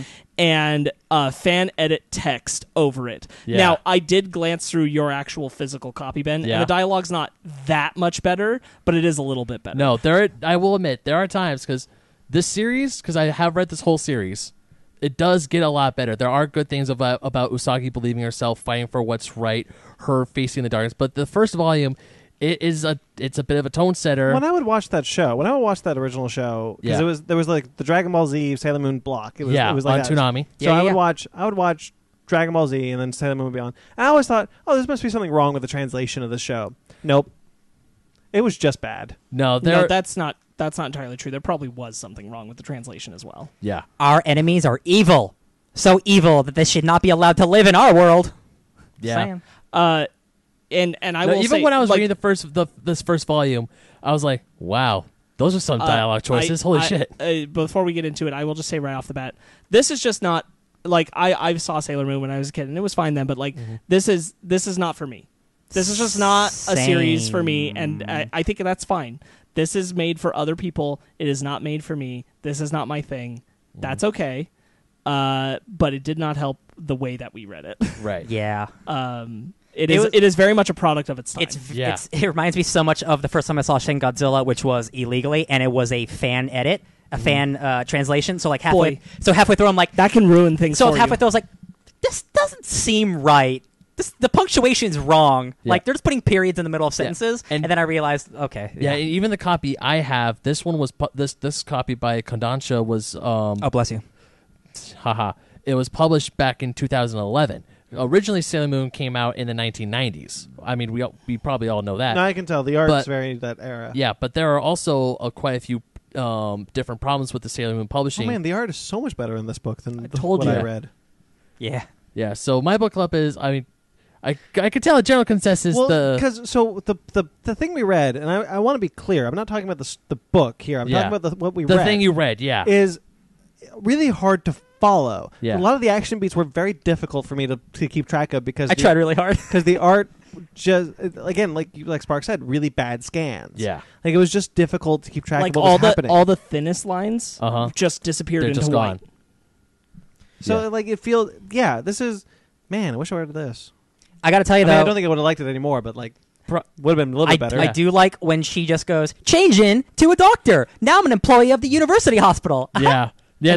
Now I'm a seamstress. Well, there was this one part where I thought because when I got into Sailor Moon, I got through Sailor Moon Crystal, which is kind of like Full Metal Alchemist Brotherhood, where that anime follows the manga like beat for beat. Almost Dragon Ball Z Kai. Yeah, essentially Dragon Ball Z Kai, because the original 90s anime has a whole lot of filler. And then, but whereas... Did you guys ever see Ronin Warriors? I don't think so. It's an anime that aired on Tsunami with a giant cat. Kind of rings a bell, but... I want to caveat what she just said. Dragon Ball Z does not have a lot of filler. Dragon Ball Z dragged out its story. There you go. It does not have a lot of filler. Filler is when you literally are making up new things and just shoving There's an entire them in. arc that's filler in Dragon Ball Z. Yes, that's true, and that's different. But I'm saying Dragon Ball Z does not have a lot of that. Oh. Dragon Ball Z just makes drags it its out. stories last forever. Yeah, but Sailor Moon Right. did. The 90s anime of Sailor Moon did have a lot of filler. Sure. Tuxedo Mask. Yeah. But there was this line where when the scene where Usagi turns herself into a stewardess, and Luna's like, "Why?" She's like, "Why did you become a stewardess?" Because she needs to keep her passengers safe. I have a question because in the Yeah. version we read, I know what it is, but in your physical book, does she constantly like talk about how attractive the other sailors are Yeah, and how beautiful they are? Yeah, there's actually. Okay. I mean, then I will. The 90s anime gets shit on a lot, but there actually is this scene in the 90s anime where a girl from Usagi's school does go up to her and give her a love letter. Now she's already with Mamoru at this point, but she's like, "Look, I may not be able to be your girlfriend, but I can still be your friend." So it's stuff like that in the Sailor Moon book, where especially in later volumes, where she'll be like, "Hey, this girl's really cute." Where she's like, "I mean, I'm in love with this guy, but I'm not gonna say that. I'm not gonna like totally reject a person, even though they have feelings for me. I'll still hang out with them." And I think that's a really good message for people. Who's Sailor V? Sailor Venus. I thought so. Yeah. Yeah, I looked Video through games. I looked through the chapters, through the chapter list. Man, let me tell you about Yeah. what I was reading. Because as I was reading it, I told Sparks this, but as I was reading it, I was like, okay, volume 1, 4 chapters. Cool. So I'm going through volume 1, get to the 4th chapter, get next chapter. Wait, I thought it was 4 chapters. There's 5 chapters. So I'm like, 6. so I'm like, okay, one more chapter. Yeah. I'm reading through that Same. chapter. And then like a 6th chapter appeared. Like I was unlocking chapters of this book. Yeah. I was like, what the hell is happening right now? I kept like expecting to finish this book, and I'm like, what? There's more. Yeah. Hey, guys. The fan edit did not help. Hey guys, how dare you brainwash innocent people who are deeply devoted to education? I will never forgive you. Yep. You know what I was thinking about the other day? Was that Ami who said that, or was that Usagi? No, that's Sailor Moon, baby. Oh, yeah, that's you know, Usagi. Okay. You know what I was thinking about the other day? Did you guys ever? I'm sure you all know about this, but the My Immortal Harry Potter fanfic. Yes. Yeah. Oh I'm aware. yeah, Yeah. I read that. I felt very similar about this. That I did that in dialogue. Listen, her name's Usagi. What is it? Usagi. Her name's Usagi, Usagi and Tsukino. she loves sleeping and the arcade, and she's in the 8th grade. Sticks her tongue out. Can we real quick just talk about the like kind of rapey scene where Tuxedo Mask puts her to bed? Listen, Yeah. He kisses her twice when she is knocked out. First of Excuse all, me. they're all 14, and this guy's 17 to 18? Question mark? Tuxedo Mask. He says 17. There's a picture that says 17/18 question mark. Oh, okay. No, Yeah, it's a mystery. it's like one of the descriptions at the top of the chapter, Yeah. and it says 1718 question mark. Legal, unlegal, who knows? Is it wink? Like, oh boy, Japanese. Man, I've always I guess quote unquote admired the way the Japanese draw their 14-year-old girls. Yeah, I don't know if You know, admires the word. Yoko in Gurren Lagann is supposed to be 14, What? Oh boy. and Yeah, I'm like, that's a joke. that's not right That's at all. bullshit. Yeah. I will say, like, even though we I had don't know because for me, I know what happens later on in the story, so I don't know if Don't that. think that helps. No, I know it does. Ben, it doesn't change the fact that Tuxedo Mask Yeah. lays her down into bed and kisses her while Yeah, she's that's- unconscious. yeah, That's that's super messed- not okay. Yeah, that's messed Twice, Ben. up. Yeah, I know. Twice. I Tuxedo know. Mask. I know. I gotta say, It ain't a kiss her and then she'll be able to wake up because it's true love. It's No. I'm just gonna do this real quick. She's pretty. yeah, right here, Tuxedo Mask, Chiba Mamoru, Mamoru birthday unknown, blood Mamoru type Chiba. unknown, age 17-18, friend or enemy, take caution. It's like, I do appreciate how like super cheesy and anime it is at certain points, and some of the and like every time Tuxedo Mask comes out, it's like, oh, Tuxedo Mask. Yeah. Like, I just find that super charming, and like the transformation is like fun and silly, but like Yeah. it doesn't help that like it's a bad translation. Yeah. There's There a are lot. things, there are things that I admire. Like, Yeah. I do like the. If I recall the show, the reincarnated people, right? Yeah. From the moon. From the moon.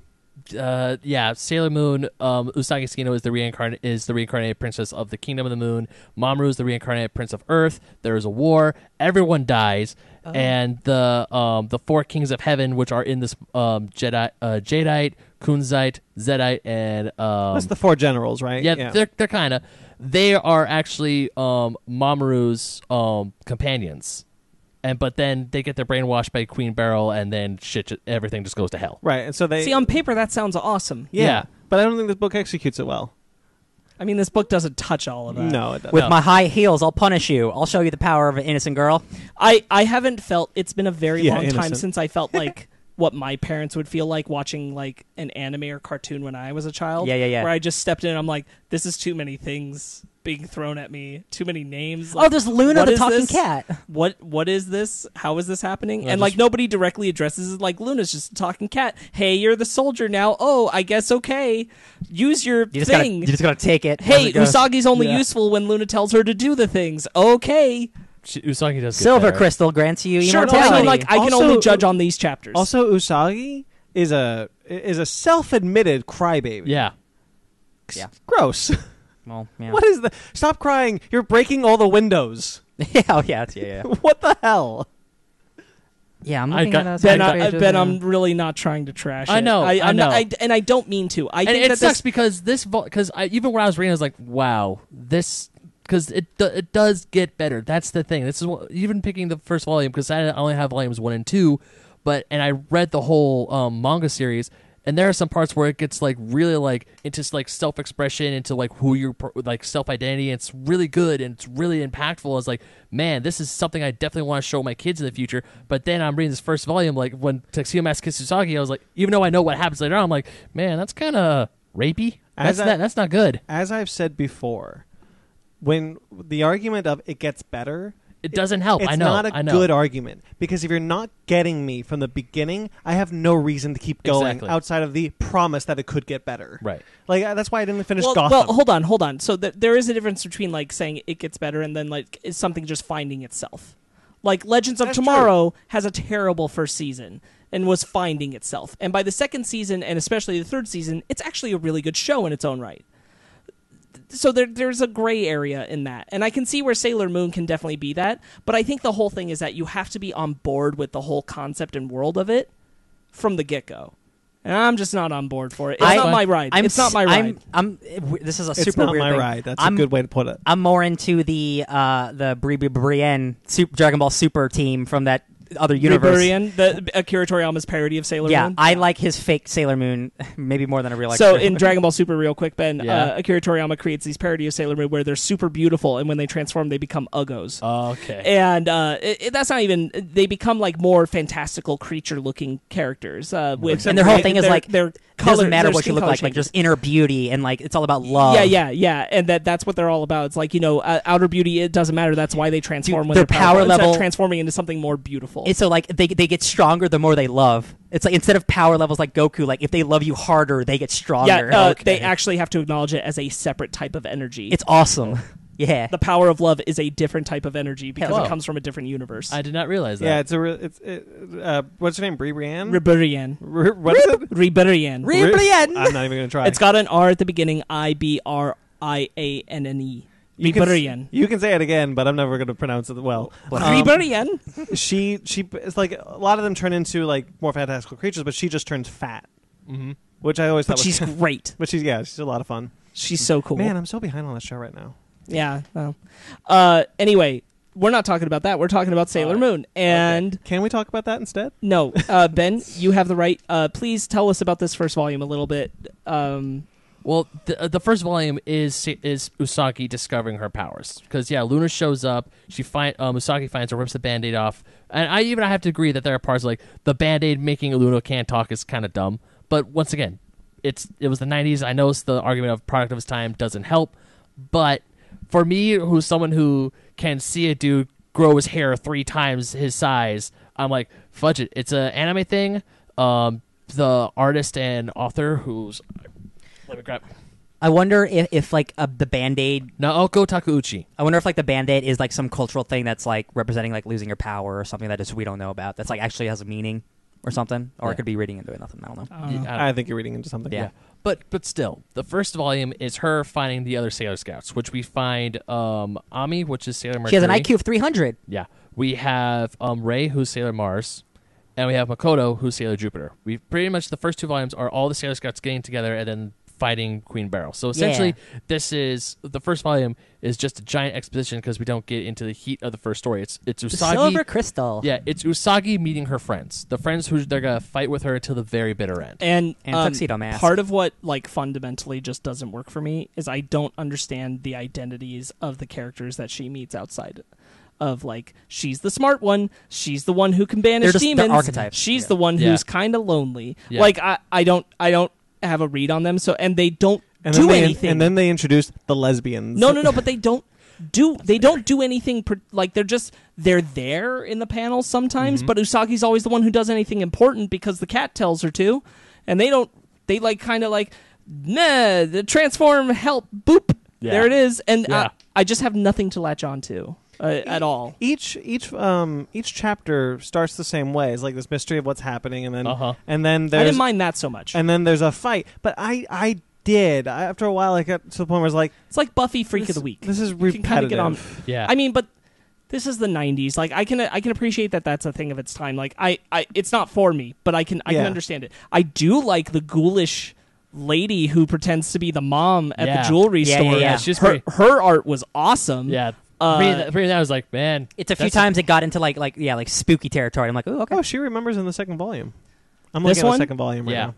The jeweler, the one who pretends to be the I remember. the one cool. who owns the jewelry store. That's cool. Yeah, that kind of like I'm like, man, if they fought more things like this, I'd be into this, but it just doesn't go that way very often. I will say I do kind of want to check out Sailor Moon Crystal because I do kind of like the story beats, if not the execution. So maybe seeing it in a more animated format, and less reading it because this is boring. Because when I got into Sailor Moon, it was thanks to Sailor Moon Crystal. My friend sat me down. We watched the first 10 episodes marathoned, and I was like, man, I dig this. I like this. I mean, yes, the first few episodes there were times where I'm like, what?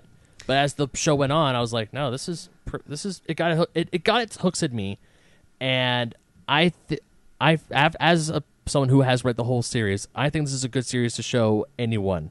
Just it's a decent series. I think, but if just I get agree in the with actual manga. But I not agree an with you, online Sparks. copy. If it doesn't grab you at first, then just if it's not your ride, that's totally fine. I think you all, like anybody for the most part who's even vaguely aware, will have a basic knowledge of what Sailor Moon is. Yeah, I did, and I'm like, there's a reason I've never gone to it.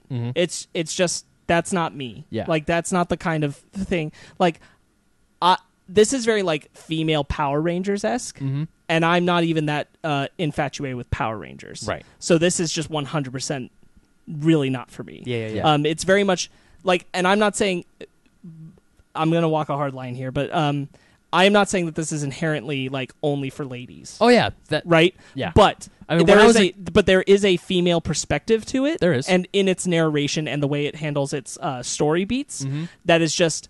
It's not catering to me as an audience, and because I'm already not sold on the concept of it, that isn't getting me either, and so there's just no place for me to kind of find my entry point in. Right. What you described as like the larger story of this, that sounds cool. I'd need to like find a different way to get into that, because this is like starting here at volume 1. This isn't this is not my cup of tea. Right. This is not I am to kind of go to that Ken Knopsock interview. This is me fighting the ride it wants to take me on. Okay. This is not the ride I want. This is not the journey I want to go on. Yeah. I want something else out of this. What you described is what I want out of it. This isn't that, and I'm not getting it. And that's not Ryan its fault. I'm not the audience for it. I think Ryan and I had a similar conversation about Tom King's Batman. Yeah, not everything has to be for you. Yeah, and it again doesn't mean it's a bad thing. It's just not for you, man. I am not saying this is a bad book. Yeah. Oh, no. This is just I am not the. I will say that our our translated our version fan edit is a bad book. Your fan edits are bad. Sailor Moon as a whole is not. And I can't say like I can see where this gets crazier with more bombast. I can see why this appeals to an audience. I am just not that audience. That's totally fine. Like, and even I didn't think I was its audience, because when I was a kid and I saw Sailor Moon, I thought, oh, that's the thing for girls. And then Dragon Balls, as a cisgendered white male, I saw Dragon Ball Z, like, oh, that's the thing for me. Yeah. And I thought, I was like, oh, I should avoid all stuff to Sailor Moon. And then my friend sat me down, we watched Crystal. I'm like, no, this is actually pretty good. It's good. Like, even in the theme song, once you translate, there's the theme song for the first part of Crystal. They say is like, look, we can do this ourselves. We don't need a man to keep protecting us all the time. Sure, that's And what you're describing there is something you want. You're not getting is it not out of what the this first volume. is. This is very much like a 90s idea of a schoolgirl story, and kind of like being based entirely around the concept of a relationship with a man who is Tuxedo Mask. Tuxedo Mask. And that's not what I'm here for. Right. So that'll do it. Yeah. Sorry, I just put something in my mouth when. It's all right. 3rd anniversary. Ryan, what's your book club next week? Hey, I'm Ryan Leopolis. I'm going to pick a Image book called 7 to Eternity. It's another Rick Remender book. I'm not sorry about Are it. you sure it's not Brubaker? No, you're thinking of Warren Ellis. Oh, great. Sorry. It's Rick Mark Remender. Millar? No, Rick Remender and Jerome Pena. They're the X-Force team.